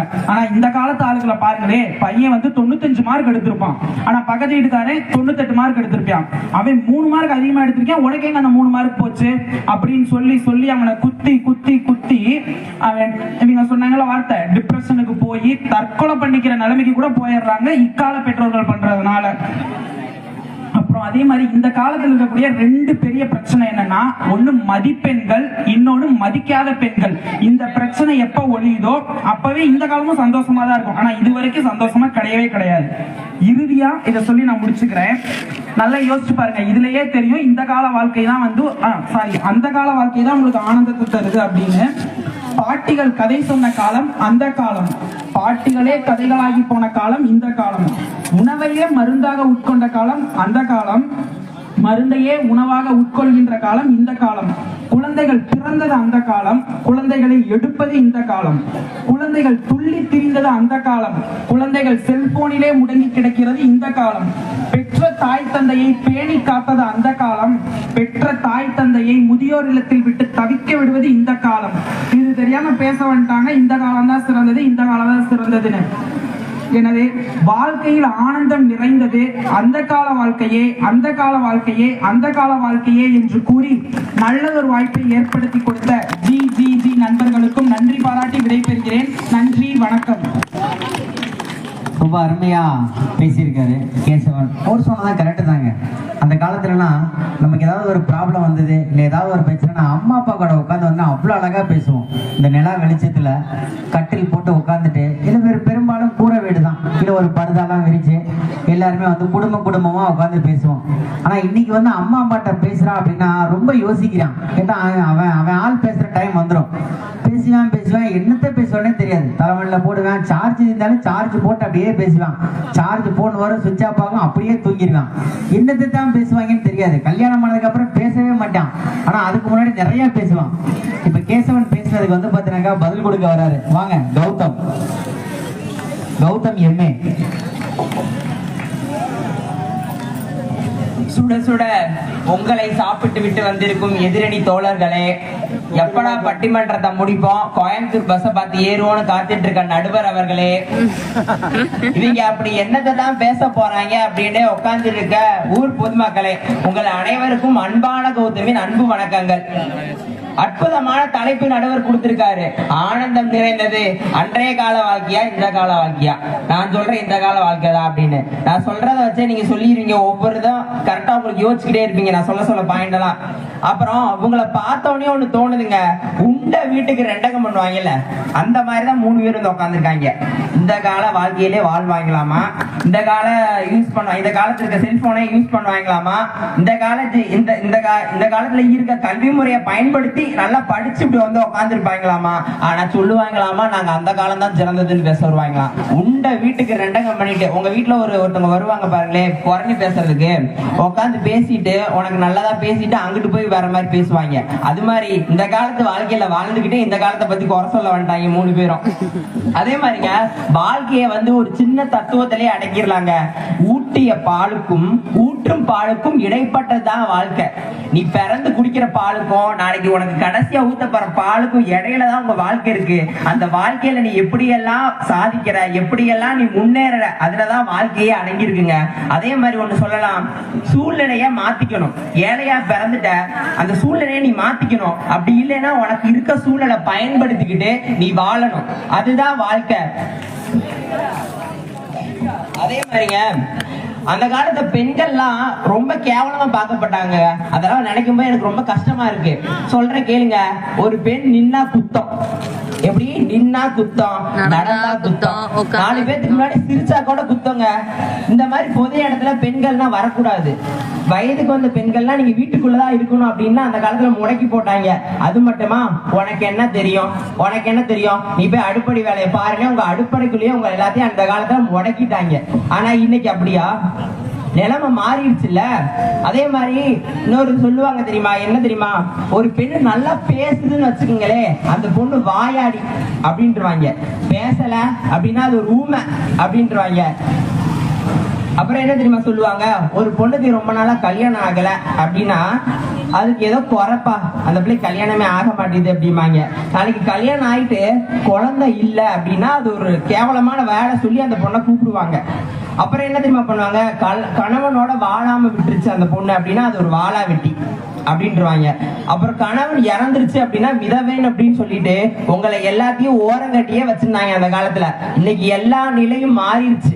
இன்னைக்கு இத்தனை பெண்கள் சாதிச்சு இவ்வளவு பெரிய மேடையில வந்து பேசுற அளவுக்கு பெண்கள் முன்னேறி வந்துட்டாங்க.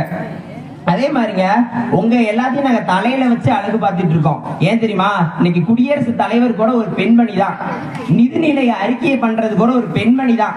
இப்படி உங்களை தலையில வச்சு நாங்கெல்லாம் அழகு பார்த்துட்டு இருக்கோம். நீங்க எல்லாம் அந்த காலம் பேசுறாங்க, நீங்க எல்லாம் கை தட்டுறீங்க. இந்த காலத்தை பேசுற நீங்க கையை தட்ட மாட்டீங்களே. அதே மாதிரிங்க காசு இருந்தா எடுத்துக்குவாங்க, காடு இருந்தா புடுங்கிக்குவாங்க, ஆடு மாடு இருந்தா கூட ஓட்டிட்டு போயிடுவாங்க அந்த காலத்துல.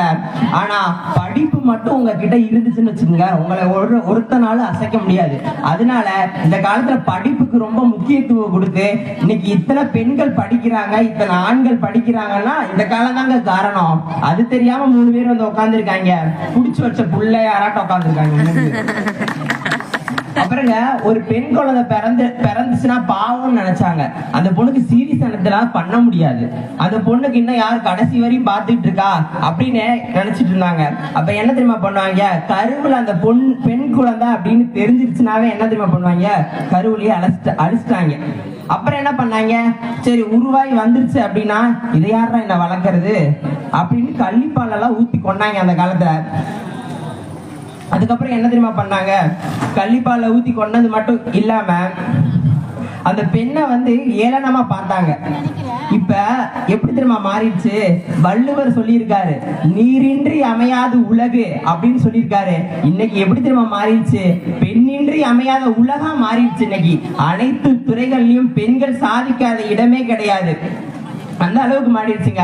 நாங்கெல்லாம் ஆண்கள் நல்லா படிச்சோம்னு வச்சுக்கோங்களேன், ஐடி கம்பெனில வேலை பார்ப்போம். அப்படி இல்லை அப்படின்னா நைட்டி கம்பெனிலாச்சும் வேலை பார்ப்போம். உங்களை மாதிரி வெட்டியா உட்கார்ந்து இருக்க மாட்டோம். அந்த காலத்துக்காரங்க மாதிரி விவசாயம் பண்ணுவாருங்க அப்பா, அவர் கூடயே இருந்துட்டு காலத்தை ஓட்டுனதெல்லாம் அந்த காலம். இன்னைக்கு நாங்கெல்லாம் ஐடி கம்பெனி இல்லைன்னா நைட்டி கம்பெனிலாச்சும் வேலை பார்த்து குடும்பத்தை காப்பாத்துவோம். அதுதான் எங்க கால வாழ்க்கை. அன்னைக்கு ஆண் பெண்ணுக்கு கூட ஒற்றுமை இருக்காது, புருஷன் முன்னாடி கூட ஒற்றுமை இருக்காது. எப்படி தெரியுமா இருக்கும், புருஷன் 2 இருமல் அப்படின்னு பாரு கொண்டு வந்தா நீ போய் தண்ணியை முன்னாடி வந்து நீட்டணும், இல்லைங்க தண்ணி குடிங்க அப்படின்னு. அப்புறம் வந்து இன்னும் 2 அப்படின்னு பாரு பண்ணணும். என்ன தெரியுமா பண்ணோம், சாப்பாடை போட்டு வைக்கணுங்க, வச்ச அப்படிதான் இருந்துச்சு அந்த காலத்துல ஒற்றுமை.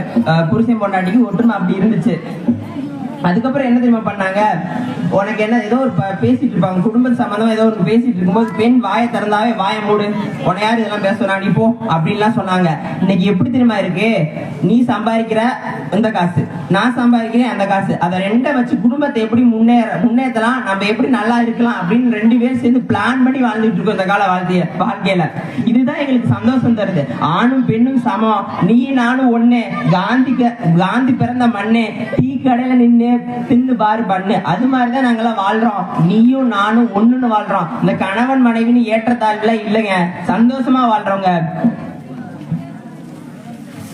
அதே மாதிரி பட்டிமன்றத்துல இன்னைக்கு 3 பெண்கள் வந்து உட்கார்ந்துருக்காங்க. எனக்கு பார்க்கும்போது ரொம்ப சந்தோஷமா இருக்கு. நான் அடுத்த வருஷம் இதே மாதிரி நீங்க யாராச்சும் மேடையில வந்து உட்காரணும், நான் இன்னும் ரொம்ப சந்தோஷப்படுவேங்க. அதே மாதிரி கவர்மெண்ட்ல கூட என்ன பண்ணிருக்காங்கன்னா 50% பெண்களுக்கு வேலை உரிமை கொடுத்திருக்காங்க, 50% ஆண்களுக்கும் சமமான வேலை உரிமை கொடுத்து பெண்களை எல்லாத்தையும் முன்னேற்ற வழியில கொண்டு போய்கிட்டு இருக்காங்க. சரிங்க, கேசன் அவர்கள் சொன்னாங்க, நல்லா சொன்னாரு. அந்த காலத்துல நாங்கெல்லாம் எப்படி கல்யாணம் பண்ணோம் அப்படிங்கறத நல்லா சொன்னாருங்க. 10 பொருத்தங்கள் பார்த்து 9 கோள்கள் இருந்துச்சு அப்படிலாம் சொன்னாரு. நல்லா இருந்துச்சு, கேட்கறதுக்கு நல்லா இருந்துச்சு. அப்பெல்லாம் பண்ணீங்க.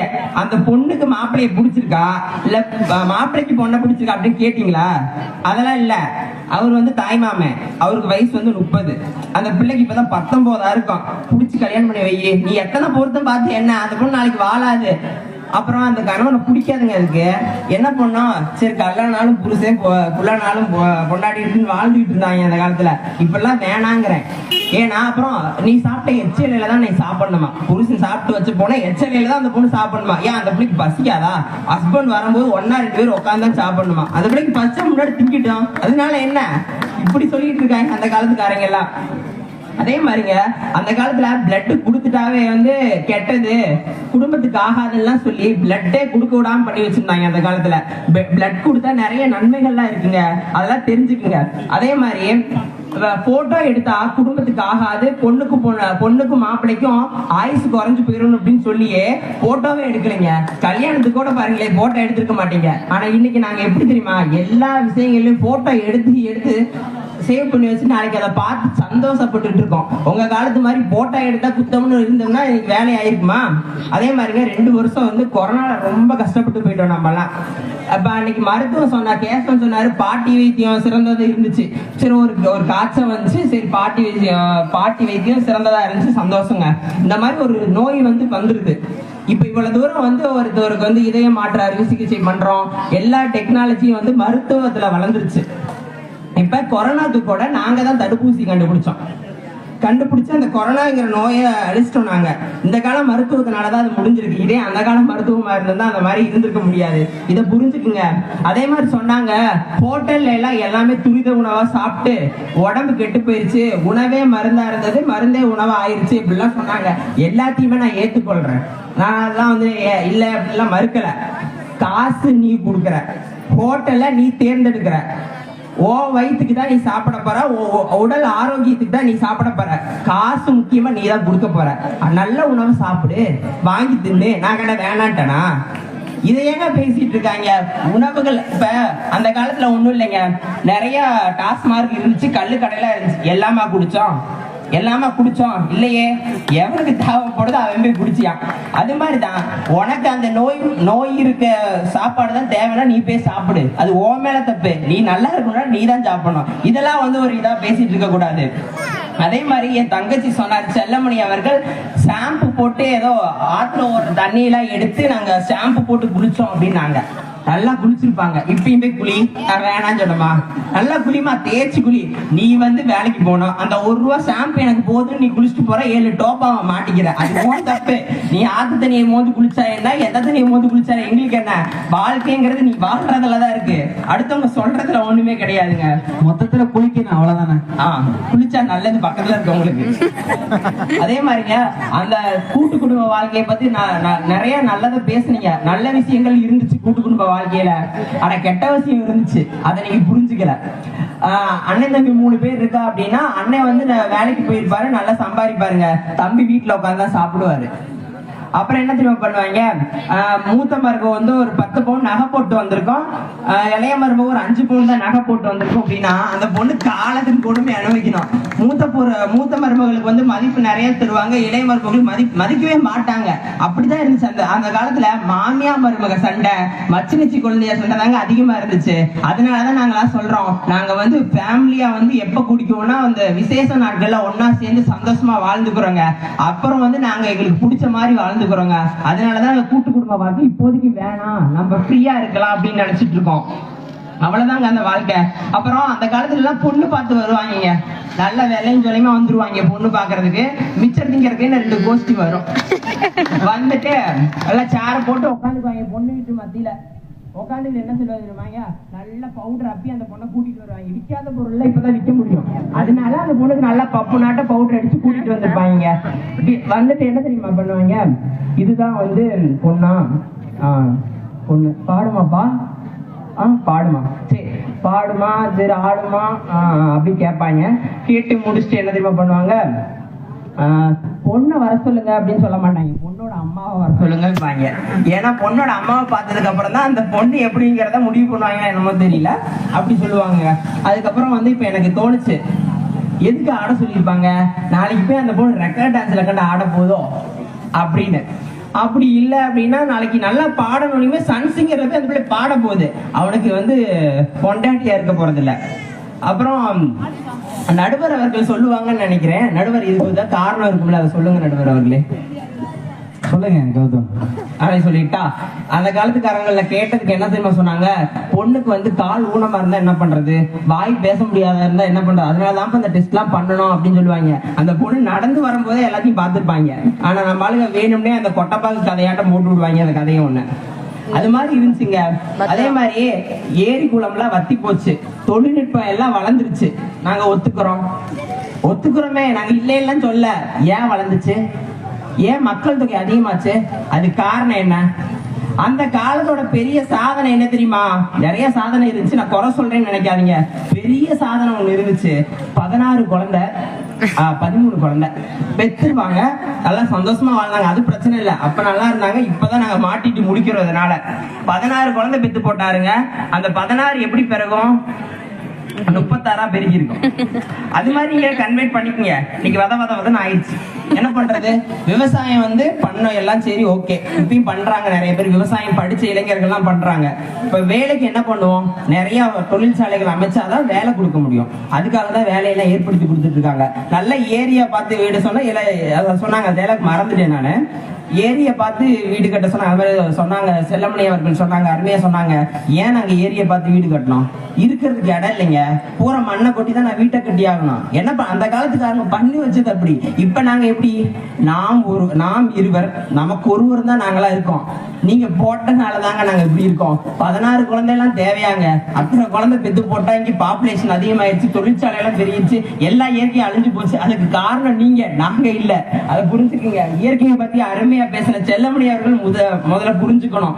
இயற்கையை அழிக்கிறதுக்கு மூல காரணமே நீங்க தான். நீங்க விதை போட்டீங்க, இன்னைக்கு அது மரமா மாறி நிக்குது. அதை தெரிஞ்சுக்குங்க செல்லமணி அவர்களே. அதே மாதிரிங்க வாழ்க்கைய வாழ்க்கை நமக்கு பிடிச்ச வாழ்க்கைய எப்படி வாழலாம் அப்படிங்கறத நான் நினைச்சேன். சரி, நமக்கு பிடிச்ச வாழ்க்கையை நம்ம ரொம்ப சந்தோஷமா வாழலாம் அப்படிங்கறத நான் யோசிச்சேங்க.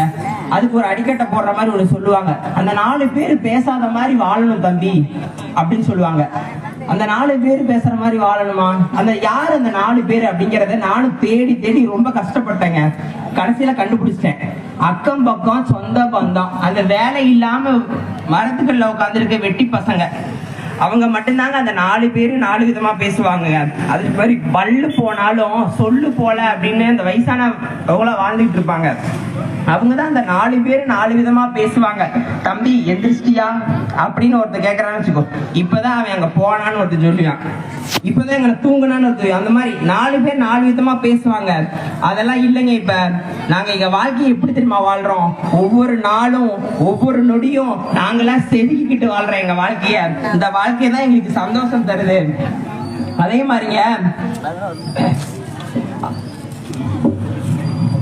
அதே மாதிரிங்க என்னோட தொலைவரை நினைச்சிடாதீங்க.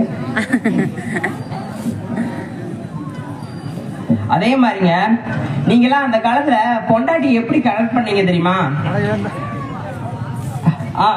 வெரி குட், கரெக்டா சொன்னீங்க. மல்லிகைப்பூவும் அல்வாவும் கரெக்ட் வாங்கி கொடுத்து கரெக்ட் பண்ணீங்கன்னா அது அந்த காலங்க. இன்னைக்கு பொண்டாட்டிக்கு பிடிச்சதெல்லாம் வாங்கி கொடுத்து கரெக்ட் பண்ற அதாங்க எங்க காலம். அதுக்கு மாறிக்குங்க உடனே. அதே மாதிரியே வாழ்க்கை ஜம்முன்னு இருக்குன்னா ஒண்ணு பண்ணாவே போதும். பொண்டாட்டி திட்டும் போது உம்முனும், பூரி கட்டால உங்களை அடிக்கும் போது கம்முன்னு இருந்தீங்கன்னா உங்க வாழ்க்கை ஜம்முன்னு இருக்கும். இதை தவிர வேற எதுவுமே இல்ல. பெண்கள் பெண் புத்தி, பெண்ணை பத்தி நிறைய சொல்லுவாங்க, பெண் புத்தி பின் புத்தின்னு. ஆனா நான் அதை ஏற்றுக்கொள்ளவே மாட்டேன். ஒவ்வொரு வெற்றிக்கு பின்னாடியும் ஒவ்வொரு ஆணின் வெற்றிக்கு பின்னாடி ஒரு பெண் தான் இருப்பாங்க அப்படின்னு சொல்லுவாங்க. அது 100க்கு 100 உண்மை. அதே மாதிரி அந்த காலத்துல பாத்தீங்கன்னா ஜாதி கொடுமையில நிறைய இருந்துச்சுங்க. ஏற்றவன் உயர்ந்தவன் தாழ்ந்தவன் அப்படின்னு நிறைய வித்தியாசங்கள் இருந்துச்சு. அவள்கிட்ட சாப்பிடாதீங்க, இவாள்கிட்ட சாப்பிடாதீங்க, இவர்கிட்ட பேசக்கூடாது, அவர்கிட்ட வச்சுக்க கூடாது அப்படின்னு நிறைய சொல்லுவீங்க. அந்த கால பள்ளிகள்ல கூட ரொம்ப ஜாதி வேறுபாடுகள்லாம் இருந்துச்சு. அதெல்லாம் இந்த காலத்துல ஏதாச்சும் இருக்கா? நம்ம எல்லாம் ஒன்னா வாழ்ந்துட்டு இருக்கோம். இது அந்த காலமா இருந்திருந்தா அப்படித்தான் வேறுபாடா இருந்திருக்கணும். இன்னைக்கு நாங்க எல்லாம் சந்தோஷமா ஒண்ணுக்குள்ள ஒன்னா வாழ்ந்துகிட்டு இருக்கோங்க. வாழ்க்கை என்பது ஒரு முறைதான். நமக்காக வாழணும், அடுத்தவங்களுக்காக நீங்க வாழக்கூடாது. அதுதான் வாழ்க்கை. அதே மாதிரிங்க அந்த கால இளைஞர்களுக்கு எல்லாம் பாத்தீங்கன்னா, இளைஞர்கள்லாம் 18 வயசு 19 வயசுலயே அவருக்கு திருமணம் கொண்டு கொடுத்துருவீங்க. அப்பனாதான் அவனுக்கு பொறுப்பு வரும் அப்படின்னு. ஆனா இந்த கால இளைஞர்கள் எப்படி தெரியுமா நாங்களாம் இருக்கோம்? 25, 27, 29 வயசு ஆனாலும் நமக்குன்னு ஒரு நல்ல வேலை, நல்ல வீடு, நல்ல ஒரு காரு, குடும்பத்தை சந்தோஷமா வச்சுக்கிற அளவுக்கு நமக்கு கெப்பாசிட்டி இருக்கா அப்படின்னு தெரிஞ்சுக்கிட்டு தாங்க நாங்க கல்யாணத்துக்குள்ளே இறங்குறோம். அப்படி இருக்காங்க எங்க இளைஞர்களா. நீங்க மேலோட்டமா 4 பேர்த்த மட்டும் பார்த்துட்டு அந்த ஊரே அப்படித்தான் அப்படின்னு நீங்க முடிவு பண்ணிடக்கூடாது. எங்க கால இளைஞர்கள் ரொம்ப சாதிக்க துடிச்சுக்கிட்டு இருக்காங்க. அதுக்கான வாய்ப்பு தான் கிடைக்காம இருக்கு. அந்த வாய்ப்பை நாங்க ஏற்படுத்திக்குவோம் அப்படிங்கறத நம்புறேன். அதே மாதிரி நடுவர் அவர்களே, மொட்டைக்கும் சொட்டைக்கும் என்ன தெரியுமா வித்தியாசம்? இது எப்படி தெரியுமா இருக்கு? நீங்க சித்தப்பை பாத்தீங்க அப்படின்னா திருப்பதி போயிருப்பாரு, அடையாளம் மொட்டைன்ற மாதிரி இருக்கு. அது எப்படியா கண்டுபிடிக்கிறது சொட்டைக்கும் மொட்டைக்கும்? நான் சொல்றேங்க, கடவுளுக்கு நம்மளா பார்த்து கொடுத்தா அது மொட்டை, சரியா? அதுவா விழுந்துருச்சுன்னா அது சொட்டைங்க. இருக்கும் போது வாழ்க்கையை சந்தோஷமா வாழுங்க. நாளைக்கு முடி இல்லாதப்ப முடிய தேடி ஓடுவோம். அது மாதிரிதான் இப்ப இருக்க வாழ்க்கைய சந்தோஷமா வாழுங்க.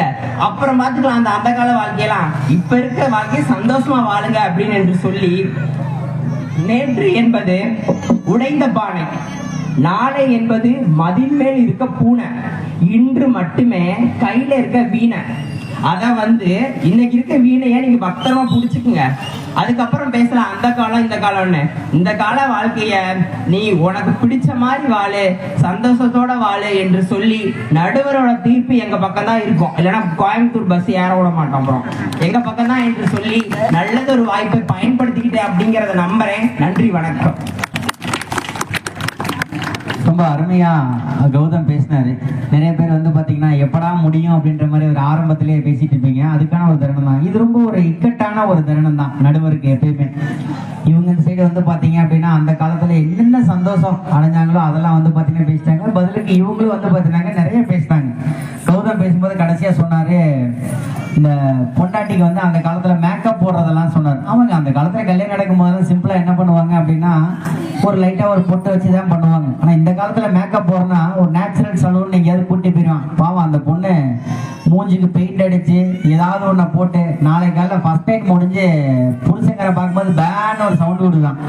காரணம் வந்து பாத்தீங்க அப்படின்னாக்கா அந்த அளவுக்கு வந்து மேக்கப் போட்டு அந்த பொண்ணை ஒரு பாடு படுத்திடுவாங்க. அதே மாதிரி பாத்தீங்க அப்படின்னா சந்தோஷம் அப்படிங்கிறது அந்த காலம் இந்த காலம் அப்படின்றதெல்லாம் எதுவுமே கிடையாதுங்க. ஆனந்தம் அப்படிங்கிறதுனா ஒரு மனுஷன் தன்னோட பழைய காலத்துல அவன் இருக்கிற வேலை பார்க்குறான். நிறைய பேர் வந்து குடும்பத்துக்காக அவ்வளவு ஓடா ஓடி உழைக்கிறான். சந்தோஷங்கிறது இப்பெல்லாம் இருக்குதா? கிடையாதுங்க. குடும்ப சூழ்நிலை, வருமானம் வந்து பாத்தீங்க அப்படின்னாக்கா கம்மியா இருக்கு, செலவு வந்து பாத்தீங்கன்னா அதிகமா இருக்கு. அவன் என்ன பண்ணுவான்? தமிழ்நாட்டுல வேலை பார்க்கிறவன் தமிழ்நாட்டுல வேலை பார்க்கறான், வருமானம் இல்ல, கடன் சுமையாகுது. படிப்புக்கு கடன் வாங்குறான், அதுக்கு கடன் வாங்குறான், இதுக்கு கடன் வாங்குறான். இங்க அவன் சந்தோஷமா இருக்கான். இந்த காலத்துல வந்து பாத்தீங்க அப்படின்னா அப்படியே ஆப்போசிட்டா இருக்கான். வாழ்க்கையில என்ன நடந்தாலும் சரி, அவன் வீட்டுல தீயே இருந்தாலும் சரி, ஃபயர் சர்வீஸ் கூட கூப்பிட மாட்டான், அப்படியே போய்கிட்டு இருப்பான். ஒரு சந்தோஷமான ஒரு காலத்துல வந்து பாத்தீங்க அப்படின்னா போயிட்டு இருக்கான். இப்ப வந்து பாத்தீங்க ரெண்டு அணியும் பேசியிருக்காங்க. இப்ப வந்து பாத்தீங்கன்னா தீர்ப்பு வந்து சொல்லி ஆகணும். சந்தோஷம் அப்படிங்கிறது ஒரு தனி மனிதனோட வாழ்க்கையில எப்ப தெரியுமாங்க வரும்? அவனுக்கு வந்து பாத்தீங்க அப்படின்னா வருமானம் அதிகமாகும் போதுதான் அவனுக்கு சந்தோஷம் வரும். எப்ப அவன் வருமானம் குறைஞ்சு செலவு அதிகரிக்குதோ அவனுக்கு வந்து சந்தோஷம் சுத்தமா இருக்காது. ஃபைனலா சொல்லணும்னா ஒரு தனி மனிதனோட வாழ்க்கையில சந்தோஷம் எப்படி இருக்குன்னு கேட்டீங்கன்னா அவன் வாழும் வாழ்க்கை முறையிலும் வாழ்க்கை சூழ்நிலையிலும் அவன் ஏற்படுத்திக் கொள்கின்ற ஒரு தருணம் தான் சந்தோஷம் என்று சொல்லி இந்த நல்ல வாய்ப்புக்கு நன்றி கூடி விடைபெறுகிறேன். நன்றி, வணக்கம். ஏழையாய் பிறப்பது உன் குற்றம் அல்ல, ஏழையாய் சாவதுதான் உன் குற்றம் என்று சொல்லி இந்த நல்ல வாய்ப்பை ஏற்படுத்தி கொடுத்த குஜிலியம்பாறை குரூப் நண்பர்கள் அனைவருக்கும் நன்றி, வணக்கம்.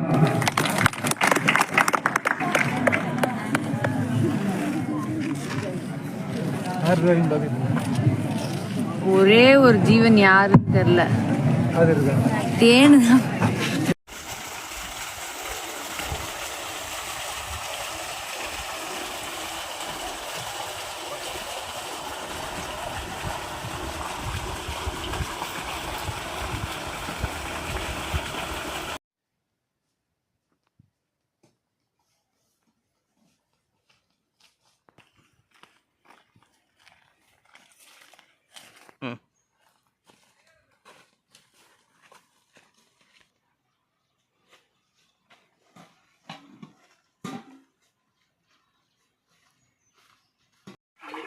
நான் வீடியோக்குள்ள வந்துரும்டா.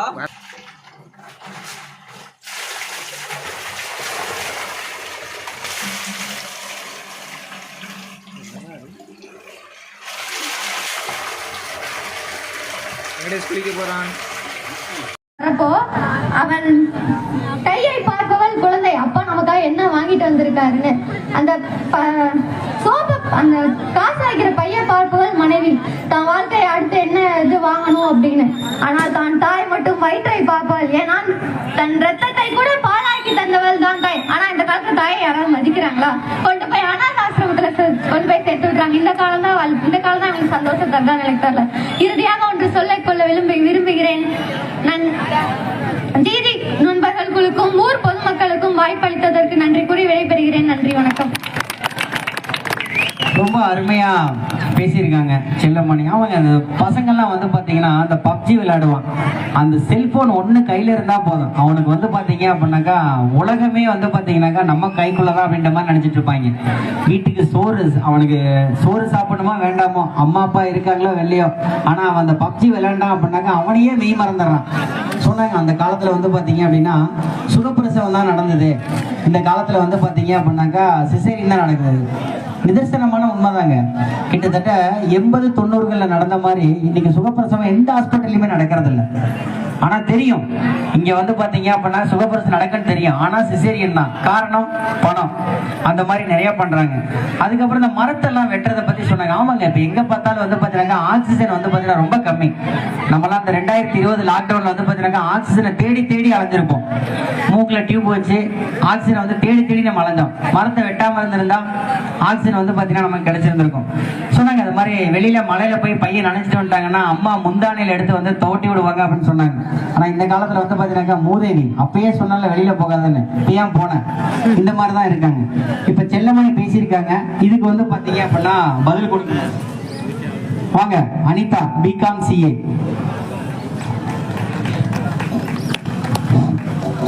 ஆஹா, என்ன ஒரு அற்புதமான தலைப்பு. வாழ்க்கையில் ஆனந்தம் நிறைந்தது அந்த காலத்து வாழ்க்கையா இந்த காலத்து வாழ்க்கையா?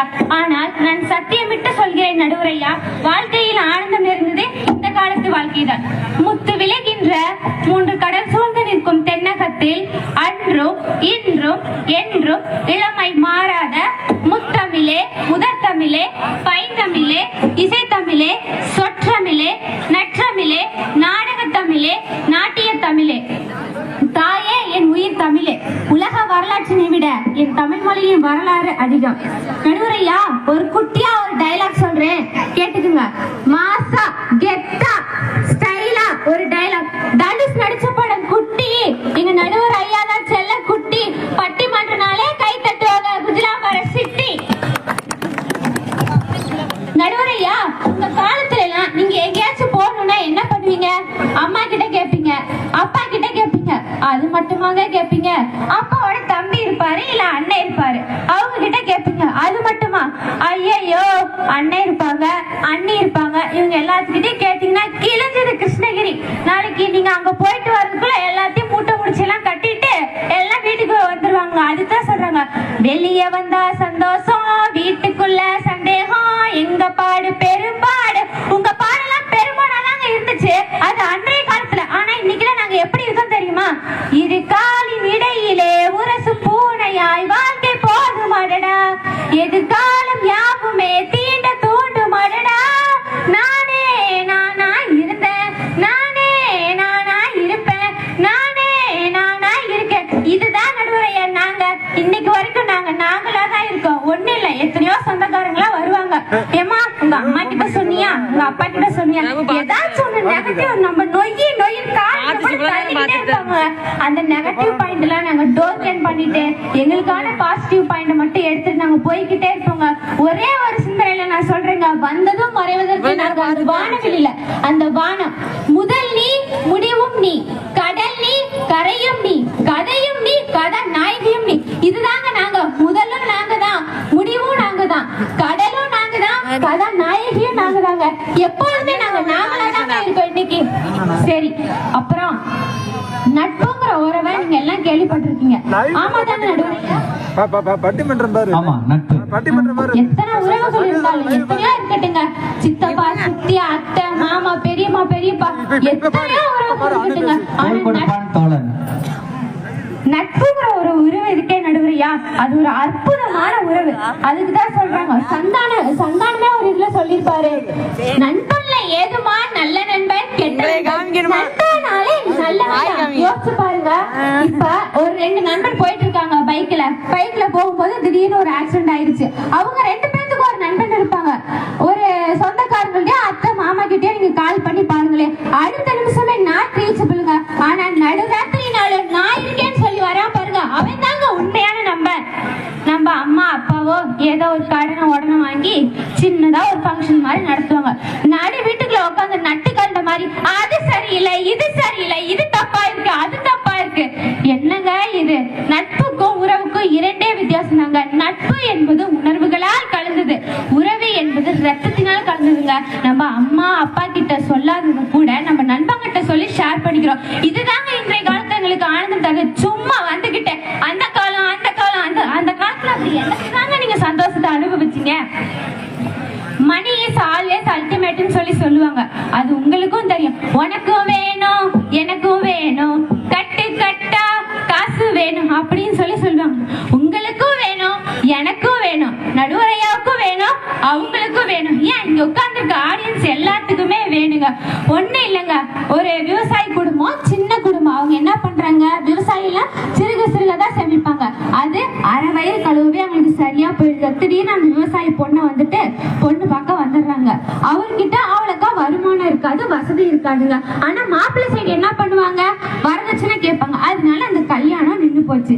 பத்திரிக்கையா அடிக்க முடியல. ஆனா நாங்கெல்லாம் எப்படி தெரியுமாங்க, சிறுக சிறுக சம்பாதிச்சாலும் கொஞ்சம் கொஞ்சமா பணம் சேமிச்சு எங்க பசங்களுக்கு பிடிச்சதெல்லாம் நாங்க வாங்கி கொடுக்குறோங்க. நடுவரையா, சிறு துள்ளி பெருவெள்ளம் கேள்விப்பட்டிருக்கீங்களா? சிறு துள்ளி பெருவெள்ளம் கேள்விப்பட்டிருக்கோமா?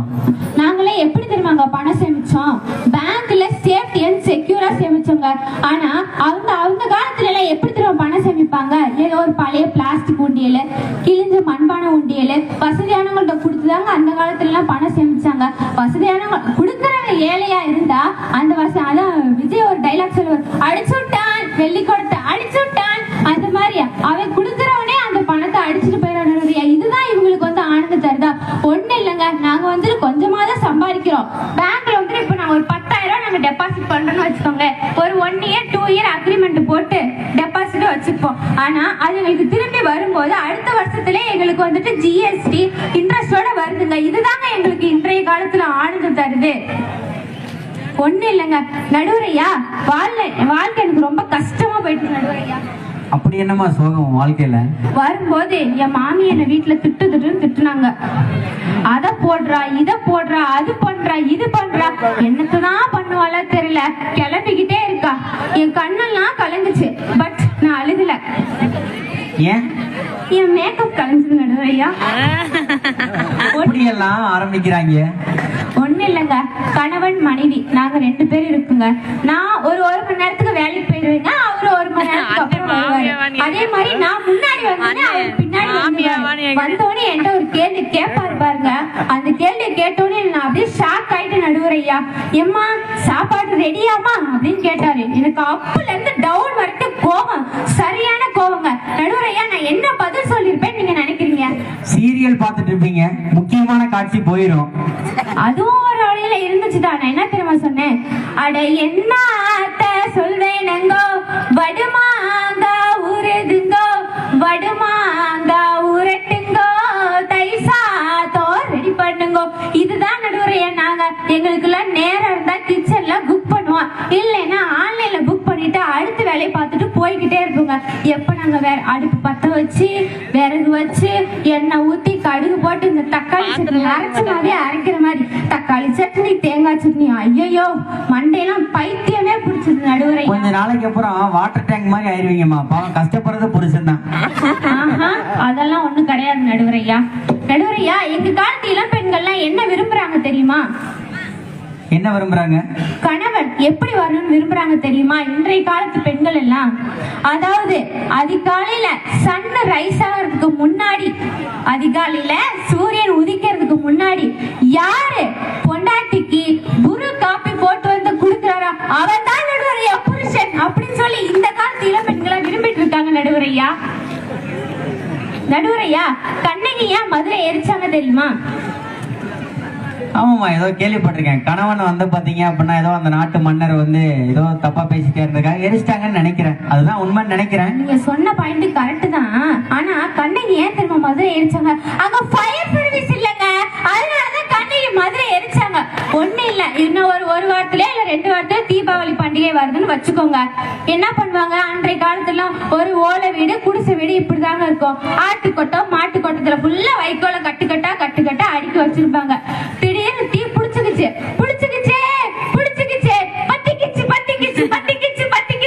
இப்படி சொல்லுவாங்க. அப்ப என்ன பண்ணுவாங்க, ஆட்டு குடத்துல தண்ணி மாட்டு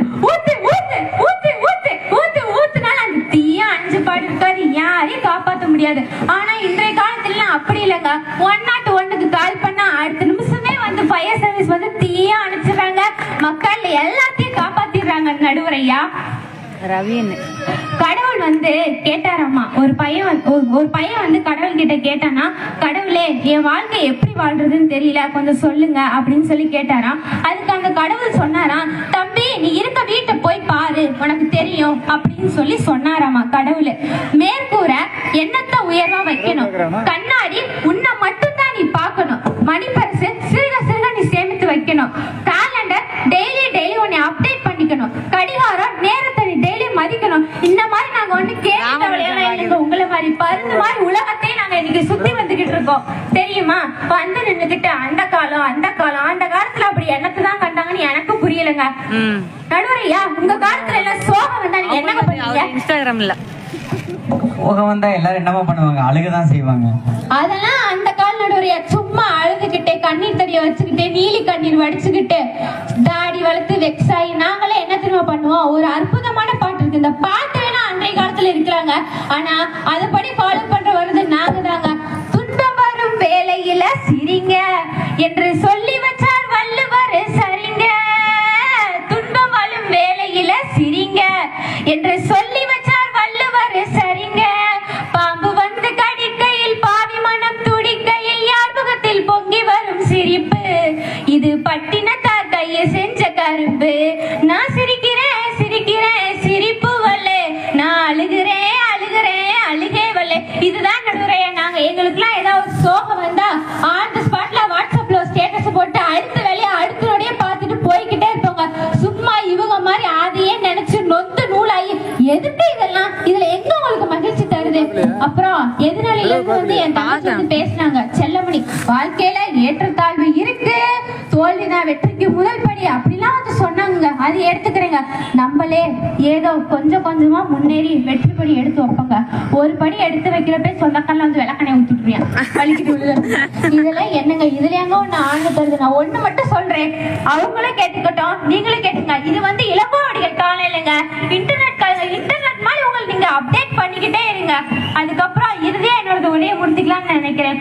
குழம்புக்கு ஊத்துவாங்க நல்லெண்ணெய், விளக்குக்கு ஊத்துவாங்க விளக்கெண்ணெய், தலைக்கு தேப்பாங்க தேங்காய் எண்ணெய். இதுக்கு மேல இந்த 3 பேர் என்ன பேசினா எனக்கு என்னங்க?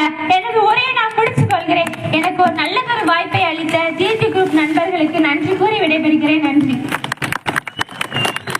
ரொம்ப அருமையா பேசியிருக்காங்க. ஆமாங்க, அந்த கணவன்லாம் வந்து பாத்தீங்க அப்படின்னா அந்த காலத்துல எல்லாம் வந்து கணவன் வந்து சாப்பிடும்போது மனைவிமார்கள்லாம் என்ன பண்ணுவாங்கன்னா, அவர் வரட்டும், வந்ததுக்கு அப்புறம் நான் சாப்பிட்டுக்கிறேன். ஏன்னா வேலைக்கு போவாரு, வேலைக்கு போயிட்டு வந்து அவர் கூட உட்கார்ந்து சாப்பிடலாம் அப்படின்ட்டு வந்து ரொம்ப ஆர்வமா இருப்பாங்க. ஆனா இந்த காலத்துல எல்லாம் வந்து பாத்தீங்க அப்படின்னா, அது வந்தா என்ன வராட்டி என்ன, வரும்போதே என்ன 2 வள்ளு பெருக்கிட்டு வரும் அப்படின்ட்டு இவங்க எல்லாருமே சாப்பிட்டு முடிச்சிருவாங்க. இன்டர்நெட் காலம்னா சொன்னாங்க. ஆமாங்க, இப்ப டெக்னாலஜி எவ்வளவோ வளர்ந்துருச்சுங்க. அந்த காலத்துல எல்லாம் நம்ம யாருக்காவது வந்து கடிதம் எழுதுனா அது போய் சேர்றதுக்கு 1 நாள் ஆகும். அவங்க நல்லா இருக்காங்களா நல்லா இல்லைன்னு திருப்பி கடிதம் போறதுக்கு வந்து பாத்தீங்கன்னா 2 நாள் ஆகும். இந்த மாதிரி வந்து பாத்தீங்கன்னா இந்த கால வாழ்க்கையில இருக்கிறது அற்புதமா எனக்கு என்னன்னு சொல்லிட்டு பாட்டு பாடிட்டு மிகச்சிறந்தமா பேசியிருக்காங்க. இவங்களுக்கு வந்து பாத்தீங்க அப்படின்னாக்கா பதில் கொடுக்கணும் இல்லைங்க. அந்த கால வாழ்க்கையில தான் வந்து எனக்கு வந்து மகிழ்ச்சி ஆனந்தமா இருக்குன்னு சொல்றதுக்கு இப்போ வாங்க கேசவன் MSc மேக்ஸ்.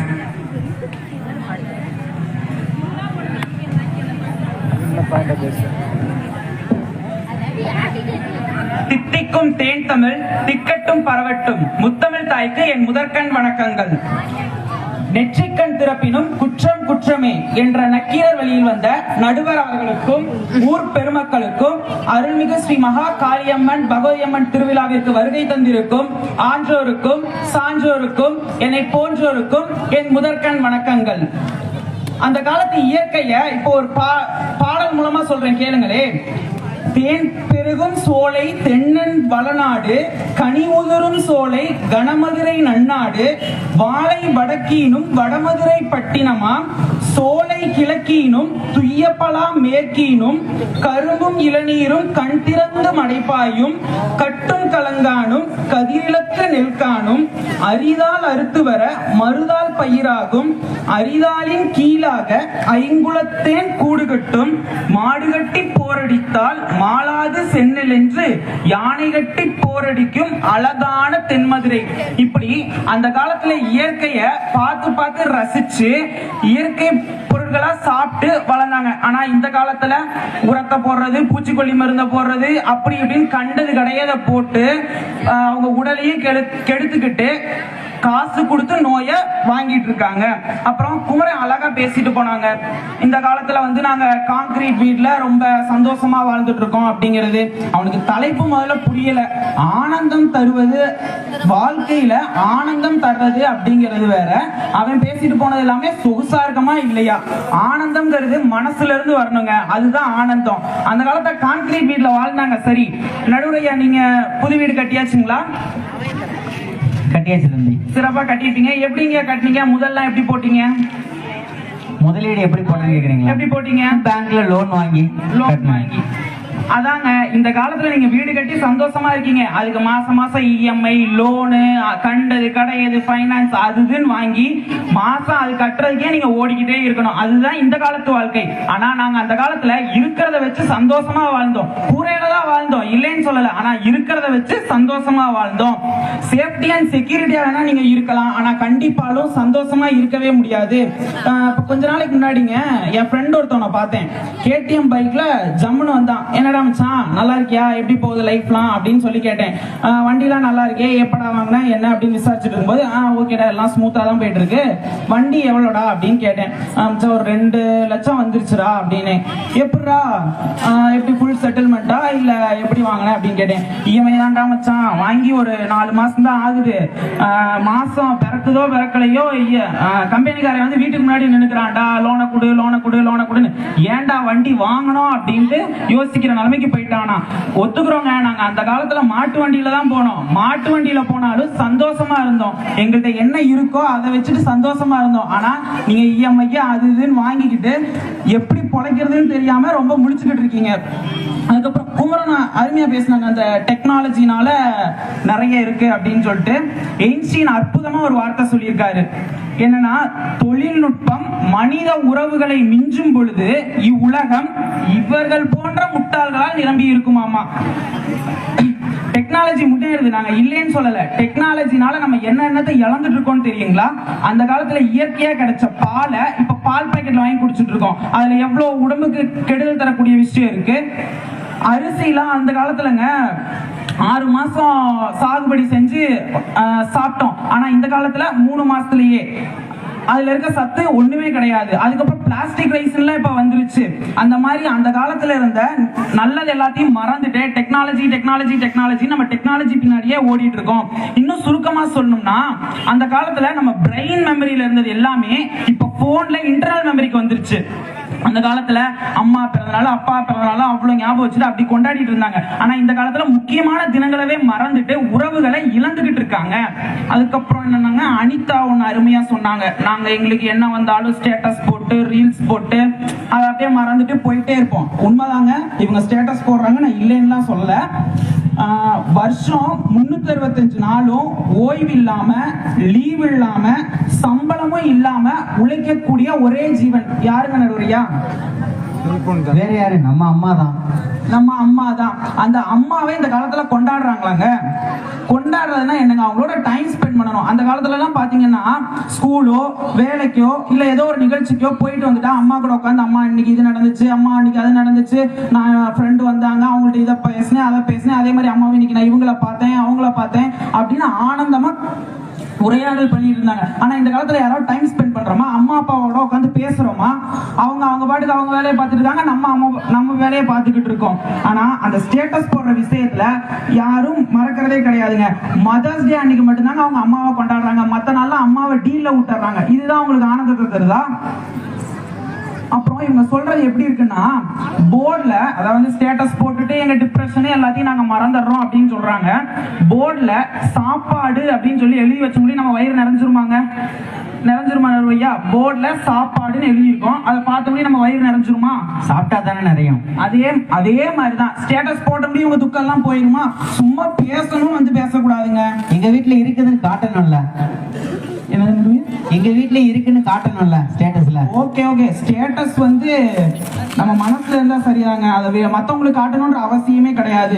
இவங்க ரீல்ஸ் வாழ்க்கையிலேயே இருக்காங்க. எப்பதான் ரியல் வாழ்க்கைக்கு வருவாங்கன்னே தெரியல. அதை நீங்க தான் கேட்டு சொல்லணும் எப்ப வருவாங்கன்னு. அப்புறம் உங்க காலத்துல திருமணம்லாம் எப்படிங்க நடுவரையா நடந்துச்சு? திருமணம் எப்படி நடந்ததுன்னா இரு வீட்டாரோட ஒத்துழைப்போட திருமணம் நடந்தது. இந்த காலத்துல எப்படி தெரியுமாங்க நடக்குது? மயில்னா ஆடுறதும், குயில்னா பாடுறதும், காதலர்கள்னா ஓடுறதும், பெற்றோர்கள்னா தேர்தல்னாவே வழக்கமா போயிடுச்சுங்க இந்த காலத்துல. பெற்றோர்கள் ஒவ்வொரு நாளும் வயிற்றுல நெருப்ப கட்டிக்கிட்டு இருக்காங்க. என் பொண்ணோ பையனோ யாரு கூடயும் போயிருமோ என்னமோ அப்படின்னு ரொம்ப திக்குன்னு வயிற்றுல நெருப்ப கட்டிட்டு இருக்காங்க இந்த காலத்துல. ஆனா எங்க காலத்துல கல்யாணம் எப்படி தெரியுங்களா நடந்துச்சு?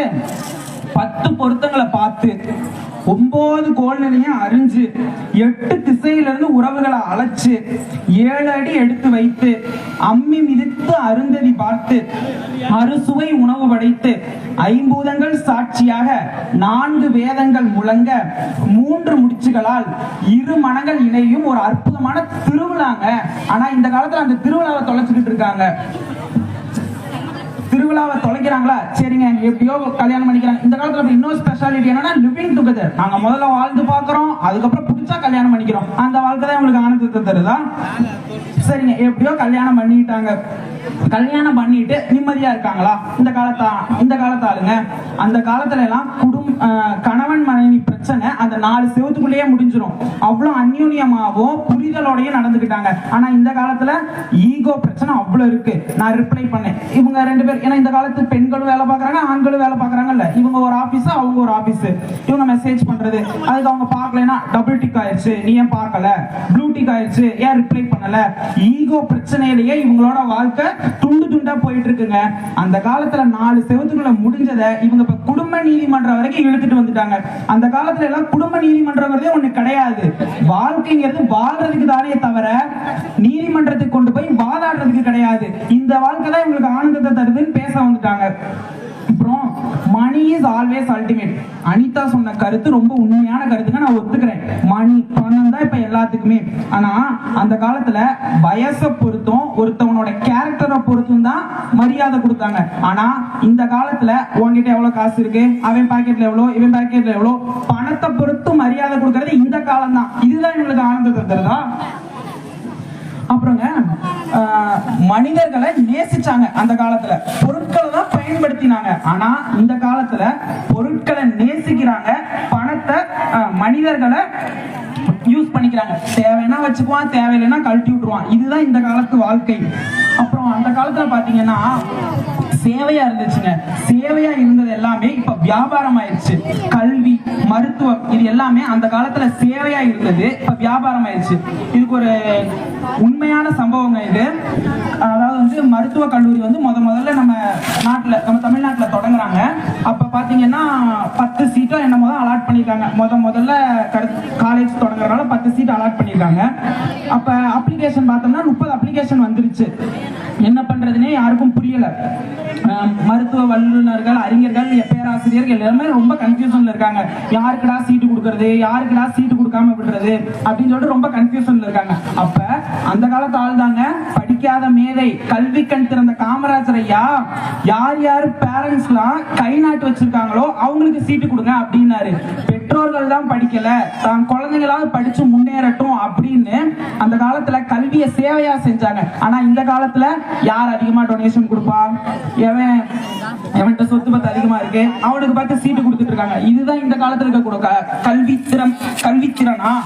அப்புறம் மருத்துவத்துல தாங்க பெரிய ஸ்கேம் நடந்துட்டு இருக்கு. ஒண்ணு இல்லைங்க நடுவரையா, இப்ப உங்களுக்கு எல்லாமே ஓகே தானே? நீங்க ஆரோக்கியமா தானே இருக்கீங்க? கண்டிப்பா, டெஃபினட்டா. நீங்க ஒரு ஃபுல் பாடி செக்அப் மட்டும் பண்ணுங்க. இல்லாத நோயெல்லாம் கொண்டு வந்து விட்டுறாங்களா? போக மாட்டேன், போனா கடன் ஆயிருவேன்.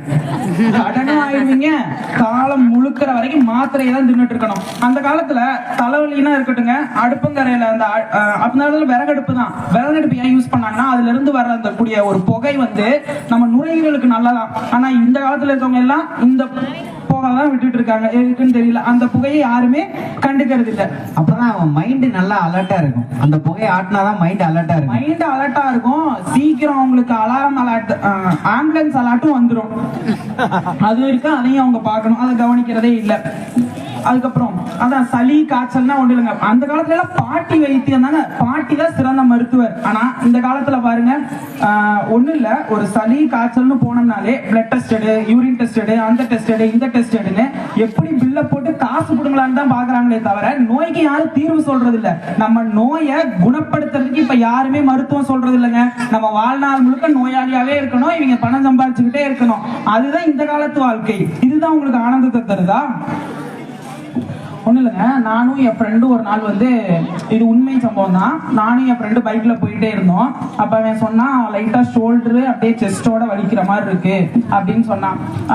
நம்ம அதிகமா வண்டி ஓட்டுறோம்ல, நம்ம அதிகமா டிராவல் பண்றதுனால நமக்கு அந்த மாதிரி பெயினா இருக்கும், அது தசை பிடிச்சுதான் இருக்கும், ஒன்றும் பிரச்சனை இல்லை அப்படின்னு சொன்னேன். அவன் கேட்கவே இல்லை, இல்ல ஏதோ சீரியஸ் பிரச்சனையா இருக்கும் போல அப்படின்னு சொல்லிட்டு ஒரு ஆஸ்பத்திரி போனா என்னங்க பண்ணணும், என்ன செய்யுது ஏது செய்யுதுன்னு தானே கேட்கணும். முதல்ல இந்த டெஸ்ட் எல்லாம் எடுத்துட்டு வா, இசிஜி எடு, எக்கோ எடு, அதை எடு, இதை எடு, லொட்டு லொசுக்குன்னு எல்லாத்தையும் எடுத்து கொடுத்தாச்சு. 10,000 பில்ல போட்டு முதல்ல வச்சாச்சு. டெஸ்ட் எடுத்ததுக்குள்ள கொடுத்தாச்சு, பில்லு கொடுத்தாச்சு. அடுத்து உள்ள கூப்பிட்டுட்டு ஒண்ணும் இல்ல தம்பி, இந்த டெஸ்ட் எல்லாம் சும்மா ஃபார்மாலிட்டி பார்த்தோம், ஒன்னும் பிரச்சனை இல்லை, தசை பிடிப்பு தான் இருக்கு, ஸ்ப்ரே மாத்திரை டேப்லெட்ஸ் எல்லாமே தரேன், இது போட்டா சரியாயிரும் இப்படின்னு சொல்றாங்க. இதை தாங்க நான் அவன்கிட்ட முதல்லயே சொன்னேன், அதெல்லாம் ஒண்ணும் இருக்காது, நம்ம லைட்டா நல்லெண்ணெய் தேய்ச்சி நீவி விட்டோம்னா சரியா போயிடும் அப்படின்னு சொன்னேன். ஆனா அவனும் கேட்கல. இந்த காலத்துல மருத்துவமும் பாருங்க, வந்தா சிக்கனாண்டா ஒருத்தவன் அப்படின்னு சொல்லிட்டு புடுங்கறதுலதான் இருக்காங்க. இதுதான் இந்த கால மருத்துவமா? இதுதான் இவங்களுக்கு ஆனந்தத்தை தருதா? ஆனா அப்பயும் நோயெல்லாம் தீர்ந்துச்சுங்க. நோய் வந்து ஒன்னும் தீராமலாம் இல்லை. இந்த காலத்துல நோயை வளர்க்குறாங்க, அந்த காலத்துல நோயை எப்படி போக்கணும்னு பார்த்தாங்க. அப்புறம் இந்த காலத்துல இந்த நம்ம நாட்டோட சிறப்பான சாதனைன்னு கூட சொல்லலாம். இந்த ஆண்டு இவ்வளவு பெட்ரோல் விற்கணும்னு தீர்மானம் பண்றது அரபு நாடு, இவ்வளவு வாகனம் தயாரிக்கணும்னு தீர்மானம் பண்றது ஜப்பான் நாடு, ஆனா இவ்வளவு சரக்கு விற்கணும்னு தீர்மானம் பண்றதாங்க இக்கால தமிழ்நாடு. அப்புறம் இந்த காலத்துல வந்து அருமையான பாடல் வரி அந்த இதுல இருக்கு. எந்த குழந்தையும் நல்ல குழந்தை தான் மண்ணில் பிறக்கையிலே, அவர் நல்லவராவதும் தீயவராவதும் அன்னை வளர்ப்பினிலே அப்படின்னு ஒரு அருமையான பாட்டு இருக்கு. இந்த காலத்துல யாருங்க குழந்தைய வளர்க்குறாங்க? இவங்களுக்கும் வேலை அவங்களுக்கும் வேலைன்னு சொல்லிட்டு குழந்தைய கண்டுக்கிறதே இல்லை. அது பாட்டுக்கு ஒரு மூலையில உட்காந்து போன் நோண்டிட்டே இருக்கு, இவங்க பாட்டுக்கு லேப்டாப் வச்சு நோட்டிக்கிட்டே இருக்காங்க.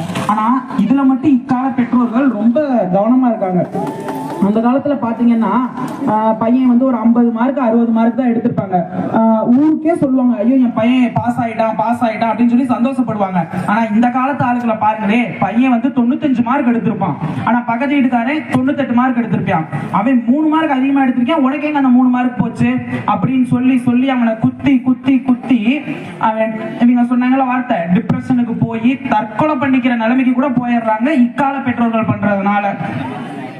அப்புறம் அதே மாதிரி இந்த காலத்தில் இருக்கக்கூடிய 2 பெரிய பிரச்சனை என்னன்னா, ஒண்ணு மதிப்பெண்கள், இன்னொன்னு மதிக்காத பெண்கள். இந்த பிரச்சனை எப்ப ஒழியுதோ அப்பவே இந்த காலமும் சந்தோஷமா தான் இருக்கும். ஆனா இது வரைக்கும் சந்தோஷமா கிடையவே கிடையாது. இறுதியா இதை சொல்லி நான் முடிச்சுக்கிறேன். நல்லா யோசிச்சு பாருங்க, இதுலயே தெரியும் இந்த கால வாழ்க்கை தான் வந்து அந்த கால வாழ்க்கை தான் உங்களுக்கு ஆனந்தத்தை தருது அப்படின்னு. பாட்டிகள் கதை சொன்ன காலம் அந்த காலம், பாட்டிகளே கதைகளாகி போன காலம் இந்த காலம், உணவையே மருந்தாக உட்கொண்ட காலம் அந்த காலம், மருந்தையே உணவாக உட்கொள்கின்ற காலம் இந்த காலம், குழந்தைகள் பிறந்தது அந்த காலம், குழந்தைகளை எடுப்பது இந்த காலம், குழந்தைகள் துள்ளி திரிந்தது அந்த காலம், குழந்தைகள் செல்போனிலே முடங்கி கிடக்கிறது இந்த காலம், பெற்ற தாய் தந்தையை பேணி காப்பது அந்த காலம், பெற்ற தாய் தந்தையை முதியோர் இல்லத்தில் விட்டு தவிக்க விடுவது இந்த காலம். இது தெரியாம பேச வந்துட்டாங்க, இந்த காலம் தான் சிறந்தது, இந்த காலம் தான் சிறந்ததுன்னு. எனவே வாழ்க்கையில் ஆனந்தம் நிறைந்தது அந்த கால வாழ்க்கையே, அந்த கால வாழ்க்கையே, அந்த கால வாழ்க்கையே என்று கூறி நல்ல ஒரு வாய்ப்பை ஏற்படுத்தி கொடுத்த ஜி நண்பர்களுக்கும் நன்றி பாராட்டி விடைபெறுகிறேன். நன்றி, வணக்கம். ரொம்ப அருமையா பேசியிருக்காரு கேசவன். அவர் சொன்னதான் கரெக்டு தாங்க. அந்த காலத்துலலாம் நமக்கு ஏதாவது ஒரு ப்ராப்ளம் வந்தது, இல்லை ஏதாவது ஒரு பிரச்சனை, அம்மா அப்பா கூட உட்காந்து வந்து அவ்வளோ அழகாக பேசுவோம். இந்த நிலா வெளிச்சத்தில் கட்டில் போட்டு உட்காந்துட்டு, இல்லை பெரும்பாலும் கூரை வீடு தான், இல்லை ஒரு படுதாலாம் விரிச்சு எல்லாருமே வந்து குடும்பமாக உட்காந்து பேசுவோம். ஆனால் இன்னைக்கு வந்து அம்மா அப்பாட்ட பேசுகிறான் அப்படின்னா ரொம்ப யோசிக்கிறான். கேட்டா அவன் ஆள் பேசுகிற டைம் வந்துடும், பேசுவான் என்னத்தை பேசுவானே தெரியாது. தலைவலியில் போடுவேன், சார்ஜ் இருந்தாலும் சார்ஜ் போட்டு அப்படியே பேசுவான், சார்ஜ் போன் வரும், சுவிட்ச் ஆஃப் ஆகும், அப்படியே தூங்கிடுவான். என்னத்தை தான் பேசுவாங்கன்னு தெரியாது. கல்யாணம் பண்ணதுக்கு அப்புறம் பேசவே மாட்டான், ஆனா அதுக்கு முன்னாடி நிறைய பேசுவான். இப்ப கேசவன் பேச பேசுனதுக்கு வந்து பாத்தீங்கன்னா பதில் கொடுக்க வராரு. வாங்க கௌதம் எம்ஏ. சுட சுட உங்களை சாப்பிட்டு விட்டு வந்திருக்கும் எதிரணி தோழர்களே, எப்படா பட்டிமன்றத்தை முடிப்போம், கோயம்புத்தூர் பஸ்ஸை பார்த்து ஏறுவோன்னு காத்துட்டு இருக்க நடுவர் அவர்களே, இவங்க அப்படி என்னத்தை தான் பேச போறாங்க அப்படின்னு உட்கார்ந்து இருக்க ஊர் பொதுமக்களே, உங்கள் அனைவருக்கும் அன்பான கௌதமின் அன்பு வணக்கங்கள். அற்புதமான தலைப்பு நடுவர் கொடுத்திருக்காரு. ஆனந்தம் நிறைந்தது அன்றைய கால வாழ்க்கையா இந்த கால வாழ்க்கையா? நான் சொல்றேன் இந்த கால வாழ்க்கை தான் அப்படின்னு. நான் சொல்றத வச்சே நீங்க சொல்லிடுவீங்க, ஒவ்வொருதும் கரெக்டா உங்களுக்கு யோசிச்சுக்கிட்டே இருப்பீங்க நான் சொல்ல பாயிண்ட் எல்லாம். அப்புறம் உங்களை பார்த்தோன்னே ஒண்ணு தோணுதுங்க, உண்ட வீட்டுக்கு ரெண்டகம் பண்ணுவாங்கல்ல, அந்த மாதிரிதான் 3 பேர் வந்து உட்காந்துருக்காங்க. இந்த கால வாழ்க்கையிலே வாழ்வாங்களாமா, இந்த காலத்துல இருக்க செல்போனை யூஸ் பண்ணுவாங்களாமா, இந்த காலத்துல இருக்க கல்வி முறையை பயன்படுத்தி நல்லா படிச்சு இப்படி வந்து உட்கார்ந்து இருப்பாங்களாமா. ஆனா சொல்லுவாங்களாமா நாங்க அந்த காலம் தான் சிறந்ததுன்னு பேச வருவாங்களாம். உண்ட வீட்டுக்கு ரெண்டகம் பண்ணிட்டு உங்க வீட்டுல ஒருத்தவங்க வருவாங்க பாருங்களேன், குறைஞ்சு பேசுறதுக்கு உட்காந்து பேசிட்டு உனக்கு நல்லதா பேசிட்டு அங்கிட்டு போய் வேற மாதிரி பேசுவாங்க. அது மாதிரி இந்த காலத்து வாழ்க்கையில வாழ்ந்துகிட்டு இந்த காலத்தை பத்தி குறை சொல்ல வேண்டாங்க 3 பேரும். அதே மாதிரிங்க வாழ்க்கைய வந்து ஒரு சின்ன தத்துவத்திலே அடக்கிடலாங்க. ஊட்டிய பாலுக்கும் ஊற்றும் பாலுக்கும் இடைப்பட்டதுதான் வாழ்க்கை. நீ பிறந்து குடிக்கிற பாலுக்கும் நாளைக்கு உனக்கு கடைசியா ஊத்த போற பாலுக்கும் இடையில தான் உங்க வாழ்க்கை இருக்கு. அந்த வாழ்க்கையில நீ எப்படியெல்லாம் சாதிக்கிற, எப்படியெல்லாம் நீ முன்னேற, அதுலதான் வாழ்க்கையே அடங்கி இருக்குங்க. அதே மாதிரி ஒண்ணு சொல்லலாம், சூழ்நிலைய மாத்திக்கணும். ஏழையா பிறந்துட்ட அந்த சூழ்நிலையை நீ மாத்திக்கணும். அப்படி இல்லைன்னா உனக்கு இருக்க சூழ்நிலை பயன்படுத்திக்கிட்டு நீ வாழணும். அதுதான் வாழ்க்கை. அதே மாதிரிங்க அந்த காலத்து பெண்கள்லாம் ரொம்ப கேவலமா பார்க்கப்பட்டாங்க. அதெல்லாம் நினைக்கும் போது எனக்கு ரொம்ப கஷ்டமா இருக்கு. சொல்றேன் கேளுங்க. ஒரு பெண் நின்னா குத்தம், எப்படி நின்னா குத்தம், நடந்தா குத்தம், 4 பேருக்கு முன்னாடி சிரிச்சா கூட குத்தங்க. இந்த மாதிரி பொது இடத்துல பெண்கள்லாம் வரக்கூடாது. வயதுக்கு வந்த பெண்கள்லாம் நீங்க வீட்டுக்குள்ளதான் இருக்கணும் அப்படின்னு அந்த காலத்துல முடக்கி போட்டாங்க. அது மட்டுமா, உனக்கு என்ன தெரியும், நீ போய் அடுப்படை வேலையை பாருங்க. உங்க அடுப்படைக்குள்ளேயே உங்க எல்லாத்தையும் அந்த காலத்துல முடக்கிட்டாங்க. ஆனா இன்னைக்கு அப்படியா? நிலைமை மாறிடுச்சுல்ல. அதே மாதிரி இன்னொரு சொல்லுவாங்க தெரியுமா, என்ன தெரியுமா, ஒரு பெண்ணு நல்லா பேசுதுன்னு வச்சுக்கோங்களே, அந்த பொண்ணு வாயாடி அப்படின்ட்டுருவாங்க. பேசல அப்படின்னா அது ஒரு ஊமை அப்படின்ட்டுருவாங்க. அப்புறம் என்ன தெரியுமா சொல்லுவாங்க, ஒரு பொண்ணுக்கு ரொம்ப நாளா கல்யாணம் ஆகல அப்படின்னா அதுக்கு ஏதோ குறைப்பா, அந்த பிள்ளை கல்யாணமே ஆக மாட்டேங்குது அப்படிம்பாங்க. நாளைக்கு கல்யாணம் ஆயிட்டு குழந்தை இல்லை அப்படின்னா அது ஒரு கேவலமான வேலை சொல்லி அந்த பொண்ணை கூப்பிடுவாங்க. அப்புறம் என்ன தெரியுமா பண்ணுவாங்க, கணவனோட வாழாம விட்டுருச்சு அந்த பொண்ணு அப்படின்னா அது ஒரு வாழா வெட்டி அப்படின்ட்டுருவாங்க. அப்புறம் கணவன் இறந்துருச்சு அப்படின்னா விதவேன் அப்படின்னு சொல்லிட்டு உங்களை எல்லாத்தையும் ஓரங்கட்டியே வச்சிருந்தாங்க அந்த காலத்துல. இன்னைக்கு எல்லா நிலையும் மாறிடுச்சு. இன்னைக்கு இத்தனை பெண்கள் சாதிச்சு இவ்வளவு பெரிய மேடையில வந்து பேசுற அளவுக்கு பெண்கள் முன்னேறி வந்துட்டாங்க. அதே மாதிரிங்க உங்க எல்லாத்தையும் நாங்க தலையில வச்சு அழகு பார்த்துட்டு இருக்கோம். ஏன் தெரியுமா, இன்னைக்கு குடியரசுத் தலைவர் கூட ஒரு பெண்மணி தான், நிதிநிலை அறிக்கையை பண்றது கூட ஒரு பெண்மணி தான். இப்படி உங்களை தலையில வச்சு நாங்களாம் அழகு பார்த்துட்டு இருக்கோம். நீங்க எல்லாம் அந்த காலம் பேசுறாங்க, நீங்க எல்லாம் கை தட்டுறீங்க. இந்த காலத்தை பேசுற நீங்க கையை தட்ட மாட்டீங்களே. அதே மாதிரிங்க காசு இருந்தா எடுத்துக்குவாங்க, காடு இருந்தா புடுங்கிக்குவாங்க, ஆடு மாடு இருந்தா கூட ஓட்டிட்டு போயிடுவாங்க அந்த காலத்துல. ஆனா படிப்பு மட்டும் உங்ககிட்ட இருந்துச்சுன்னு வச்சுக்கோங்க, உங்களை ஒருத்தனாலும் அசைக்க முடியாது. அதனால இந்த காலத்துல படிப்புக்கு ரொம்ப முக்கியத்துவம் கொடுத்து இன்னைக்கு இத்தனை பெண்கள் படிக்கிறாங்க, இத்தனை ஆண்கள் படிக்கிறாங்கன்னா இந்த காலம் தாங்க காரணம். அது தெரியாம 3 பேர் வந்து உட்கார்ந்து இருக்காங்க, புடிச்சு வச்ச புள்ள யாராட்டம் உட்கார்ந்து இருக்காங்க. அப்புறங்க ஒரு பெண் குழந்தை பிறந்துச்சுன்னா பாவம்னு நினைச்சாங்க. அந்த பொண்ணுக்கு சீரியஸ் அனத்தெல்லாம் பண்ண முடியாது, அந்த பொண்ணுக்கு இன்னும் யார் கடைசி வரையும் பார்த்துட்டு இருக்கா அப்படின்னு நினைச்சிட்டு இருந்தாங்க. அப்ப என்ன தெரியுமா பண்ணுவாங்க, கருவுல அந்த பெண் குழந்தை அப்படின்னு தெரிஞ்சிருச்சுனாவே என்ன தெரியுமா பண்ணுவாங்க, கருவுலயே அழிச்சிட்டாங்க. அப்புறம் என்ன பண்ணாங்க, சரி உருவாய் வந்துருச்சு அப்படின்னா இதை யாரா என்ன வளர்க்கறது அப்படின்னு கள்ளிப்பால் எல்லாம் ஊத்தி கொண்டாங்க அந்த காலத்துல. அதுக்கப்புறம் என்ன தெரியுமா பண்ணாங்க, கள்ளிப்பால ஊத்தி கொண்டது மட்டும் இல்லாம அந்த பெண்ணை வந்து ஏளனமா பார்த்தாங்க. இப்ப எப்படி தெரியுமா மாறிடுச்சு, வள்ளுவர் சொல்லியிருக்காரு நீரின்றி அமையாது உலகு அப்படின்னு சொல்லியிருக்காரு. இன்னைக்கு எப்படி தெரியுமா மாறிடுச்சு, பெண்ணின்றி அமையாத உலகம் மாறிடுச்சு. இன்னைக்கு அனைத்து துறைகளிலும் பெண்கள் சாதிக்காத இடமே கிடையாது. அந்த அளவுக்கு மாறிடுச்சுங்க. நாங்கெல்லாம் ஆண்கள் நல்லா படிச்சோம்னு வச்சுக்கோங்களேன், ஐடி கம்பெனில வேலை பார்ப்போம். அப்படி இல்லை அப்படின்னா நைட்டி கம்பெனிலாச்சும் வேலை பார்ப்போம். உங்களை மாதிரி வெட்டியா உட்கார்ந்து இருக்க மாட்டோம். அந்த காலத்துக்காரங்க மாதிரி விவசாயம் பண்ணுவாருங்க அப்பா, அவர் கூடயே இருந்துட்டு காலத்தை ஓட்டுனதெல்லாம் அந்த காலம். இன்னைக்கு நாங்கெல்லாம் ஐடி கம்பெனி இல்லைன்னா நைட்டி கம்பெனிலாச்சும் வேலை பார்த்து குடும்பத்தை காப்பாத்துவோம். அதுதான் எங்க கால வாழ்க்கை. அன்னைக்கு ஆண் பெண்ணுக்கு கூட ஒற்றுமை இருக்காது, புருஷன் முன்னாடி கூட ஒற்றுமை இருக்காது. எப்படி தெரியுமா இருக்கும்? புருஷன் 2 இருமல் அப்படின்னு பாரு, கொண்டு வந்தா நீ போய் தண்ணியை முன்னாடி வந்து நீட்டணும், இல்லைங்க தண்ணி குடிங்க அப்படின்னு. அப்புறம் வந்து இன்னும் 2 அப்படின்னு பாரு. பண்ணணும் என்ன தெரியுமா பண்ணோம்? சாப்பாடை போட்டு வைக்கணுங்க, வச்ச. அப்படிதான் இருந்துச்சு அந்த காலத்துல ஒற்றுமை. புருஷன் பொண்டாட்டிக்கு ஒற்றுமை அப்படி இருந்துச்சு. அதுக்கப்புறம் என்ன தெரியுமா பண்ணாங்க? உனக்கு என்ன ஏதோ ஒரு பேசிட்டு இருப்பாங்க, குடும்ப சம்பந்தமா ஏதோ ஒரு பேசிட்டு இருக்கும்போது பெண் வாயை திறந்தாவே வாயை மூடு, உன யாரு இதெல்லாம் பேசுறா நீ போ அப்படின்லாம் சொன்னாங்க. இன்னைக்கு எப்படி தெரியுமா இருக்கு? நீ சம்பாதிக்கிற இந்த காசு, நான் சம்பாதிக்கிறேன் அந்த காசு, அதை 2 வச்சு குடும்பத்தை எப்படி முன்னேற்றலாம், நம்ம எப்படி நல்லா இருக்கலாம் அப்படின்னு 2 பேரும் சேர்ந்து பிளான் பண்ணி வாழ்ந்துட்டு இருக்கோம் இந்த கால வாழ்க்கையில. இதுதான் எங்களுக்கு சந்தோஷம் தருது. ஆணும் பெண்ணும் சமம், நீ நானும் ஒண்ணு, காந்தி பிறந்த மண்ணு, டீ கடையில நின்று தின்னு பாரு பண்ணு, அது மாதிரிதான் நாங்கெல்லாம் வாழ்றோம். நீயும் நானும் ஒண்ணுன்னு வாழ்றோம். இந்த கணவன் மனைவின்னு ஏற்றத்தாழ்வுல இல்லைங்க, சந்தோஷமா வாழ்றோங்க.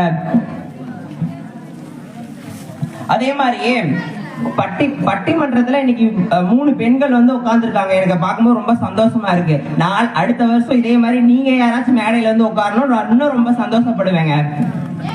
அதே மாதிரி கவர்மெண்ட்ல கூட என்ன பண்ணிருக்காங்கன்னா 50% பெண்களுக்கு வேலை உரிமை கொடுத்திருக்காங்க, 50% ஆண்களுக்கும் சமமான வேலை உரிமை கொடுத்து பெண்களை எல்லாத்தையும் முன்னேற்ற வழியில கொண்டு போய்கிட்டு இருக்காங்க. சரிங்க, கேசன் அவர்கள் சொன்னாங்க, நல்லா சொன்னாரு. அந்த காலத்துல நாங்கெல்லாம் எப்படி கல்யாணம் பண்ணோம் அப்படிங்கறத நல்லா சொன்னாருங்க. 10 பொருத்தங்கள் பார்த்து 9 கோள்கள் இருந்துச்சு அப்படிலாம் சொன்னாரு. நல்லா இருந்துச்சு, கேட்கறதுக்கு நல்லா இருந்துச்சு. அப்பெல்லாம் பண்ணீங்க. அந்த பொண்ணுக்கு மாப்பிள்ளைய பிடிச்சிருக்கா இல்ல மாப்பிள்ளைக்கு பொண்ணை பிடிச்சிருக்கா அப்படின்னு கேட்டீங்களா?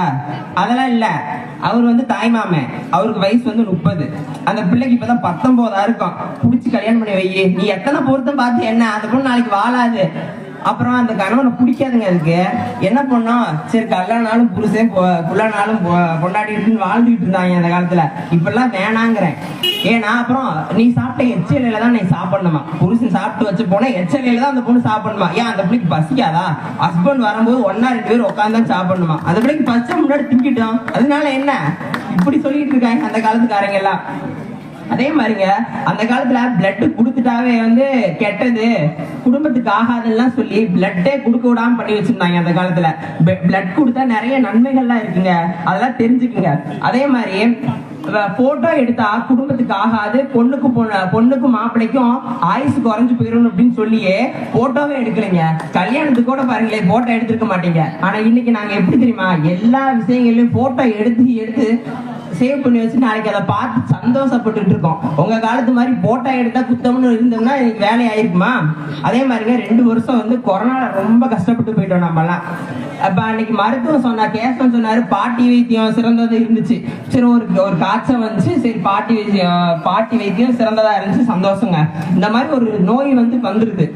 இப்ப இவ்வளவு தூரம் வந்து ஒருத்தருக்கு வந்து இதய மாற்று அறுவை சிகிச்சை பண்றோம், எல்லா டெக்னாலஜியும் வந்து மருத்துவத்துல வளர்ந்துருச்சு. இப்ப கொரோனாக்கு கூட நாங்க தான் தடுப்பூசி கண்டுபிடிச்சு அந்த கொரோனாங்கிற நோயை அழிச்சிட்டோம் நாங்க. இந்த கால மருத்துவத்தினாலதான் அது முடிஞ்சிருக்கு. இதே அந்த கால மருத்துவமா இருந்தா அந்த மாதிரி இருந்திருக்க முடியாது. இதை புரிஞ்சுக்குங்க. அதே மாதிரி சொன்னாங்க ஹோட்டல்ல எல்லாம் எல்லாமே துரித உணவா சாப்பிட்டு உடம்பு கெட்டு போயிருச்சு, உணவே மருந்தா இருந்தது, மருந்தே உணவா ஆயிருச்சு இப்படிலாம் சொன்னாங்க. எல்லாத்தையுமே நான் ஏத்துக்கொள்றேன். நான் அதெல்லாம் வந்து இல்ல அப்படிலாம் மறுக்கல.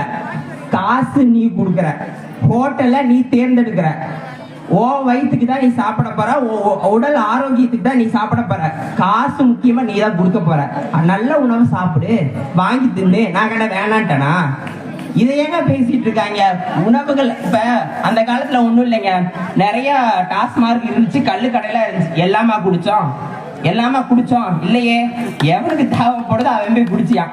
அது மாதிரிதான் உனக்கு அந்த நோய் இருக்க சாப்பாடு தான் தேவைன்னா நீ போய் சாப்பிடு, அது ஓ மேல தப்பு. நீ நல்லா இருக்கணும்னா நீ தான் சாப்பிடணும். இதெல்லாம் வந்து ஒரு இதா பேசிட்டு இருக்க கூடாது.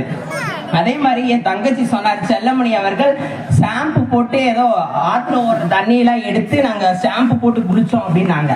நல்லா குளிச்சிருப்பாங்க. இப்பயும் போய் குளி, நான் வேணான்னு சொன்னமா, நல்லா குளிமா, தேய்ச்சி குளி. நீ வந்து வேலைக்கு போனோம், அந்த ₹1 ஷாம்பு எனக்கு போதும், நீ குளிச்சுட்டு போற, 7 டோப்பாவை மாட்டிக்கிற. அது போன் தப்பு. நீ ஆத்து தண்ணியை மோந்து குளிச்சா என்ன, எந்த தண்ணியை மோந்து குளிச்சா எங்களுக்கு என்ன? வாழ்க்கைங்கிறது நீ வாழ்றதுலதான் இருக்கு, அடுத்தவங்க சொல்றதுல ஒண்ணுமே கிடையாதுங்க. மொத்தத்துல குளிக்கணும், அவ்வளவுதானே? குளிச்சா நல்லது பக்கத்துல இருக்கவங்களுக்கு. அதே மாதிரிங்க அந்த கூட்டு குடும்ப வாழ்க்கையை பத்தி நிறைய நல்லதை பேசுனீங்க. நல்ல விஷயங்கள் இருந்துச்சு கூட்டு குடும்ப வாழ்க்கையில, ஆனா கெட்ட விஷயம் இருந்துச்சு, அதை நீங்க புரிஞ்சுக்கல. அண்ணன் தம்பி 3 பேர் இருக்கா அப்படின்னா, அண்ணன் வந்து வேலைக்கு போயிருப்பாரு, நல்லா சம்பாதிப்பாருங்க, தம்பி வீட்டுல உட்காந்து சாப்பிடுவாரு. அப்புறம் என்ன தெரியுமா பண்ணுவாங்க, மூத்த மருமக வந்து ஒரு 10 பவுன் நகை போட்டு வந்திருக்கோம், இளைய மருமக ஒரு 5 பவுன் தான் நகை போட்டு வந்திருக்கோம் அப்படின்னா, அந்த பொண்ணு காலத்துக்கு கொடுமை அனுபவிக்கணும். மூத்த மருமகளுக்கு வந்து மதிப்பு நிறைய தருவாங்க, இளைய மருமகளுக்கு மதிக்கவே மாட்டாங்க. அப்படிதான் இருந்துச்சு அந்த காலத்துல. மாமியா மருமக சண்டை, மச்சினிச்சி குழந்தைய சண்டை தாங்க அதிகமா இருந்துச்சு. அதனாலதான் நாங்களாம் சொல்றோம், நாங்க வந்து ஃபேமிலியா வந்து எப்ப குடிக்குவோம்னா அந்த விசேஷ நாட்கள்ல ஒன்னா சேர்ந்து சந்தோஷமா வாழ்ந்துக்கிறோங்க. அப்புறம் வந்து நாங்க எங்களுக்கு பிடிச்ச மாதிரி வாழ்ந்துக்கிறோங்க. அதனாலதான் கூட்டு குடும்ப வாழ்க்கை இப்போதைக்கு வேணாம், நம்ம ஃப்ரீயா இருக்கலாம் அப்படின்னு நினைச்சிட்டு இருக்கோம். அவ்வளவுதாங்க அந்த வாழ்க்கை. அப்புறம் அந்த காலத்துல எல்லாம் பொண்ணு பார்த்து வருவாங்க, நல்ல வேலையும் சொல்லியுமா வந்துருவாங்க பொண்ணு பாக்குறதுக்கு. மிச்சர் திங்கிறதுக்கு 2 கோஷ்டி வரும், வந்துட்டு எல்லாம் சேர போட்டு உட்காந்துக்குவாங்க பொண்ணு வீட்டு மத்தியில. உட்காந்து என்ன சொல்லுவாங்க, நல்ல பவுடர் அப்பி அந்த பொண்ணை கூட்டிட்டு வருவாங்க. விற்காத பொருள்ல இப்பதான் விற்க முடியும், அதனால அந்த பொண்ணுக்கு நல்லா பப்பு நாட்ட பவுடர் அடிச்சு கூட்டிட்டு வந்திருப்பாங்க. வந்துட்டு என்ன தெரியுமா பண்ணுவாங்க, இதுதான் வந்து பொண்ணா, பொண்ணு பாடுமாப்பா, பாடுமா, சரி பாடுமா, சரி ஆடுமா அப்படி கேட்பாங்க. கேட்டு முடிச்சுட்டு என்ன தெரியுமா பண்ணுவாங்க, பொண்ணை வர சொல்லுங்க அப்படின்னு சொல்ல மாட்டாங்க, பொண்ணோட அம்மாவை வர சொல்லுங்க. ஏன்னா பொண்ணோட அம்மாவை பார்த்ததுக்கு அப்புறம் தான் அந்த பொண்ணு எப்படிங்கிறத முடிவு பண்ணுவாங்க, என்னமோ தெரியல அப்படி சொல்லுவாங்க. அதுக்கப்புறம் வந்து இப்ப எனக்கு தோணுச்சு, எதுக்கு ஆட சொல்லியிருப்பாங்க, நாளைக்கு போய் அந்த பொண்ணு ரெக்கார்ட் டான்ஸ்ல கண்டு ஆட போதும் அப்படின்னு. அப்படி இல்லை அப்படின்னா நாளைக்கு நல்லா பாடணுமே, சன்சிங்கிறது அந்த பிள்ளை பாட போகுது, அவனுக்கு வந்து பொண்டாட்டியா இருக்க போறது இல்லை. அப்புறம் நடுவர் அவர்கள் சொல்லுவாங்கன்னு நினைக்கிறேன். நடுவர் இதுக்கு காரணம் இருக்கும்ல, அதை சொல்லுங்க நடுவர் அவர்களே. சொல்லுங்க கௌதம். அவன் சொல்லிட்டா, அந்த காலத்துக்காரங்கள கேட்டதுக்கு என்ன தெரியுமா சொன்னாங்க, பொண்ணுக்கு வந்து கால் ஊனமா இருந்தா என்ன பண்றது, வாய் பேச முடியாத இருந்தா என்ன பண்றது, அதனாலதான் இந்த டெஸ்ட் எல்லாம் பண்ணணும் அப்படின்னு சொல்லுவாங்க. அந்த பொண்ணு நடந்து வரும்போதே எல்லாத்தையும் பார்த்துருப்பாங்க. ஆனா நம்ம ஆளுங்க வேணும்னே அந்த கொட்டப்பாக்கு கதையாட்டம் போட்டு விடுவாங்க, அந்த கதையை ஒண்ணு அது மாதிரி இருந்துச்சுங்க. அதே மாதிரி ஏரி குளம்லாம் வத்தி போச்சு, தொழில்நுட்பம் எல்லாம் வளர்ந்துருச்சு, நாங்க ஒத்துக்கிறோமே, நாங்க இல்லைன்னு சொல்ல. ஏன் வளர்ந்துச்சு, ஏன் மக்கள் தொகை அதிகமாச்சு, அது காரணம் என்ன? அந்த காலத்தோட பெரிய சாதனை என்ன தெரியுமா? நிறைய சாதனை இருந்துச்சு, நான் குறை சொல்றேன்னு நினைக்காதீங்க. பெரிய சாதனை ஒண்ணு இருந்துச்சு, 16 குழந்தை 13 குழந்தை பெற்றுருவாங்க, நல்லா சந்தோஷமா வாழ்ந்தாங்க, அது பிரச்சனை இல்லை. அப்ப நல்லா இருந்தாங்க, இப்பதான் நாங்க மாட்டிட்டு முடிக்கிறதுனால 16 குழந்தை பெத்து போட்டாருங்க. அந்த 16 எப்படி பிறகும் 36 பெருகி இருக்கும். அது மாதிரி நீங்க கன்வெர்ட் பண்ணிக்கங்க. இன்னைக்கு வத ஆயிடுச்சு, என்ன பண்றது? விவசாயம் வந்து பண்ணோம் எல்லாம் சரி ஓகே, இப்பயும் பண்றாங்க நிறைய பேர், விவசாயம் படிச்ச இளைஞர்கள் எல்லாம் பண்றாங்க. இப்ப வேலைக்கு என்ன பண்ணுவோம், நிறைய தொழிற்சாலைகள் அமைச்சாதான் வேலை கொடுக்க முடியும், அதுக்காக தான் வேலையெல்லாம் ஏற்படுத்தி கொடுத்துட்டு இருக்காங்க. நல்ல ஏரியா பார்த்து வீடு சொன்னாங்க, வேலை மறந்துட்டேன் நானு. ஏரியை பார்த்து வீடு கட்ட சொன்னாங்க செல்லமணி அவர்கள் சொன்னாங்க, அருமையா சொன்னாங்க. ஏன் நாங்க ஏரியை பார்த்து வீடு கட்டணும், இருக்கிறதுக்கு இடம் இல்லைங்க, பூரா மண்ணை கொட்டி தான் நான் வீட்டை கட்டி ஆகணும். என்ன அந்த காலத்துக்காரங்க பண்ணி வச்சது அப்படி. இப்ப நாங்க எப்படி, நாம் இருவர், நமக்கு ஒருவர் தான் நாங்களா இருக்கோம், நீங்க போட்டனாலதாங்க நாங்க இப்படி இருக்கோம். 16 குழந்தை எல்லாம் தேவையாங்க, அத்தனை குழந்தை பெத்து போட்டா இங்க பாப்புலேஷன் அதிகமாயிருச்சு, தொழிற்சாலை எல்லாம் பெருகிடுச்சு, எல்லா இயற்கையும் அழிஞ்சு போச்சு. அதுக்கு காரணம் நீங்க, நாங்க இல்ல. அதை புரிஞ்சுக்கங்க. இயற்கையை பத்தி அருமையா பேசின செல்லமணி அவர்கள் முதல்ல புரிஞ்சுக்கணும், இயற்கையை அழிக்கிறதுக்கு மூல காரணமே நீங்க தான். நீங்க விதை போட்டீங்க, இன்னைக்கு அது மரமா மாறி நிக்குது, அதை தெரிஞ்சுக்குங்க செல்லமணி அவர்களே. அதே மாதிரிங்க வாழ்க்கைய வந்து நமக்கு பிடிச்ச வாழ்க்கைய எப்படி வாழலாம் அப்படிங்கறத நான் நினைச்சேன். சரி, நமக்கு பிடிச்ச வாழ்க்கைய நம்ம ரொம்ப சந்தோஷமா வாழலாம் அப்படிங்கறத நான் யோசிச்சேங்க. அதுக்கு ஒரு அடிக்கட்டை போடுற மாதிரி ஒண்ணு சொல்லுவாங்க, அந்த 4 பேர் பேசாத மாதிரி வாழணும் தம்பி அப்படின்னு சொல்லுவாங்க. அந்த 4 பேர் பேசுற மாதிரி வாழணுமா, அந்த யார் அந்த 4 பேர் அப்படிங்கறத நானும் தேடி தேடி ரொம்ப கஷ்டப்பட்டேங்க. கடைசியில கண்டுபிடிச்சிட்டேன். அக்கம் பக்கம், சொந்த பந்தம், அந்த வேலை இல்லாம மரத்துக்கள்ல உட்கார்ந்து இருக்க வெட்டி பசங்க, அவங்க மட்டும்தாங்க அந்த 4 பேரு 4 விதமா பேசுவாங்க. அது மாதிரி பல்லு போனாலும் சொல்லு போல அப்படின்னு அந்த வயசானவங்கள வாழ்ந்துட்டு இருப்பாங்க. அவங்கதான் அந்த 4 பேரு 4 விதமா பேசுவாங்க. தம்பி எந்திரிச்சிட்டியா அப்படின்னு ஒருத்தர் கேட்கறான்னு வச்சுக்கோ, இப்பதான் அவன் அங்க போனான்னு ஒருத்தர் சொல்லுவான், இப்பதான் எங்களை தூங்குனான்னு ஒருத்தர். அந்த மாதிரி 4 பேர் 4 விதமா பேசுவாங்க. அதெல்லாம் இல்லைங்க. இப்ப நாங்க எங்க வாழ்க்கையை எப்படி தெரியுமா வாழ்றோம்? ஒவ்வொரு நாளும் ஒவ்வொரு நொடியும் நாங்களாம் செதுக்கிக்கிட்டு வாழ்றோம் எங்க வாழ்க்கைய. இந்த வாழ்க்கை தான் எங்களுக்கு சந்தோஷம் தருது. அதே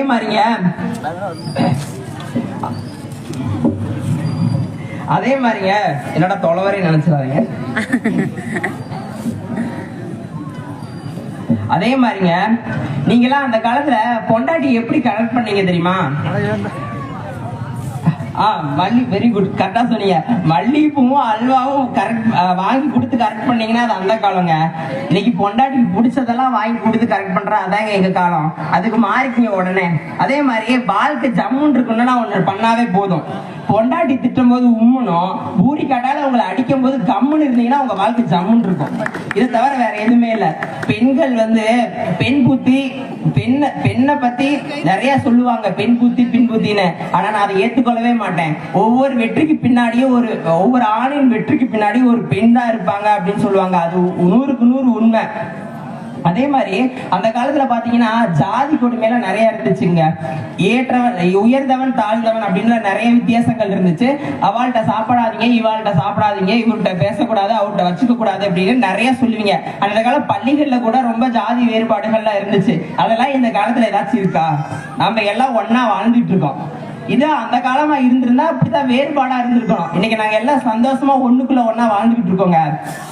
வாழ்க்கை என்பது ஒரு முறைதான். நமக்காக வாழணும், அடுத்தவங்களுக்காக நீங்க வாழக்கூடாது. அதுதான் வாழ்க்கை. அதே மாதிரிங்க அந்த கால இளைஞர்களுக்கு எல்லாம் பாத்தீங்கன்னா, இளைஞர்கள்லாம் 18 வயசு 19 வயசுலயே அவருக்கு திருமணம் கொண்டு கொடுத்துருவீங்க. அப்பனாதான் அவனுக்கு பொறுப்பு வரும் அப்படின்னு. ஆனா இந்த கால இளைஞர்கள் எப்படி தெரியுமா நாங்கெல்லாம் இருக்கோம்? 25, 27, 29 வயசு ஆனாலும் நமக்குன்னு ஒரு நல்ல வேலை, நல்ல வீடு, நல்ல ஒரு காரு, குடும்பத்தை சந்தோஷமா வச்சுக்கிற அளவுக்கு நமக்கு கெப்பாசிட்டி இருக்கா அப்படின்னு தெரிஞ்சுக்கிட்டு தாங்க நாங்க கல்யாணத்துக்குள்ளே இறங்குறோம். அப்படி இருக்காங்க எங்க இளைஞர்களா. நீங்க மேலோட்டமா 4 பேர்த்த மட்டும் பார்த்துட்டு அந்த ஊரே அப்படித்தான் அப்படின்னு நீங்க முடிவு பண்ணிடக்கூடாது. எங்க கால இளைஞர்கள் ரொம்ப சாதிக்க துடிச்சுக்கிட்டு இருக்காங்க. அதுக்கான வாய்ப்பு தான் கிடைக்காம இருக்கு. அந்த வாய்ப்பை நாங்க ஏற்படுத்திக்குவோம் அப்படிங்கறத நம்புறேன். அதே மாதிரி நடுவர் அவர்களே, மொட்டைக்கும் சொட்டைக்கும் என்ன தெரியுமா வித்தியாசம்? இது எப்படி தெரியுமா இருக்கு?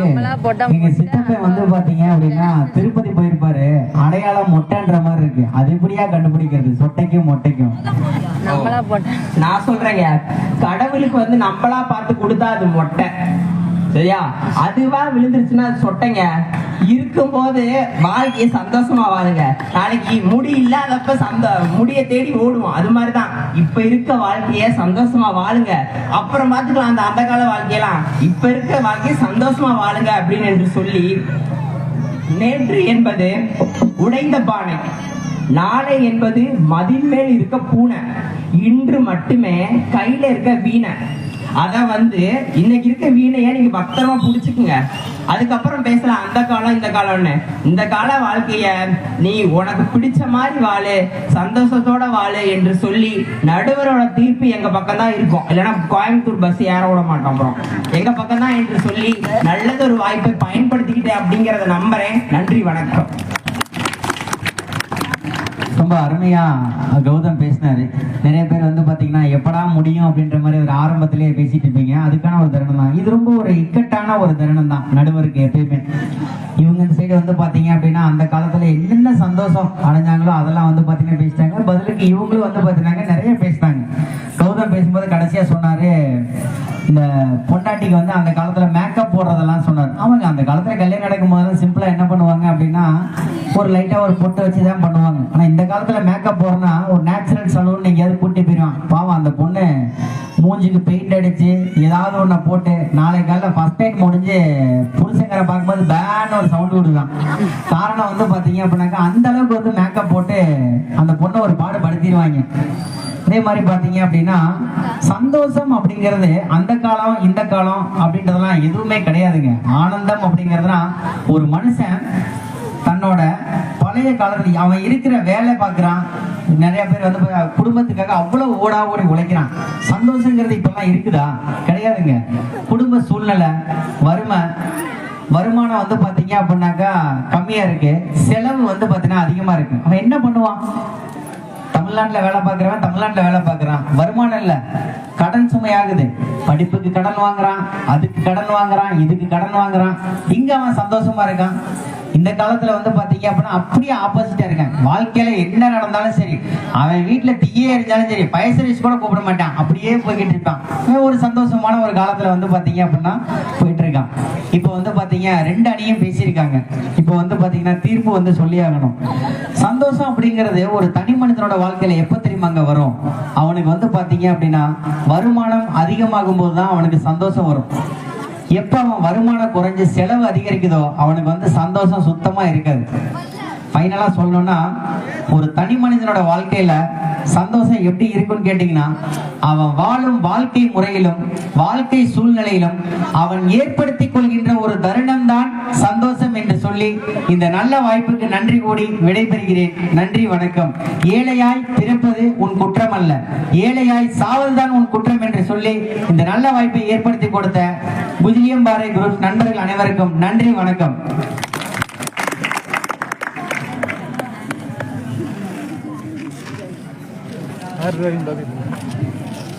ஒரே ஒரு ஜீவன் யாருன்னு தெரியல. தேனு தான்.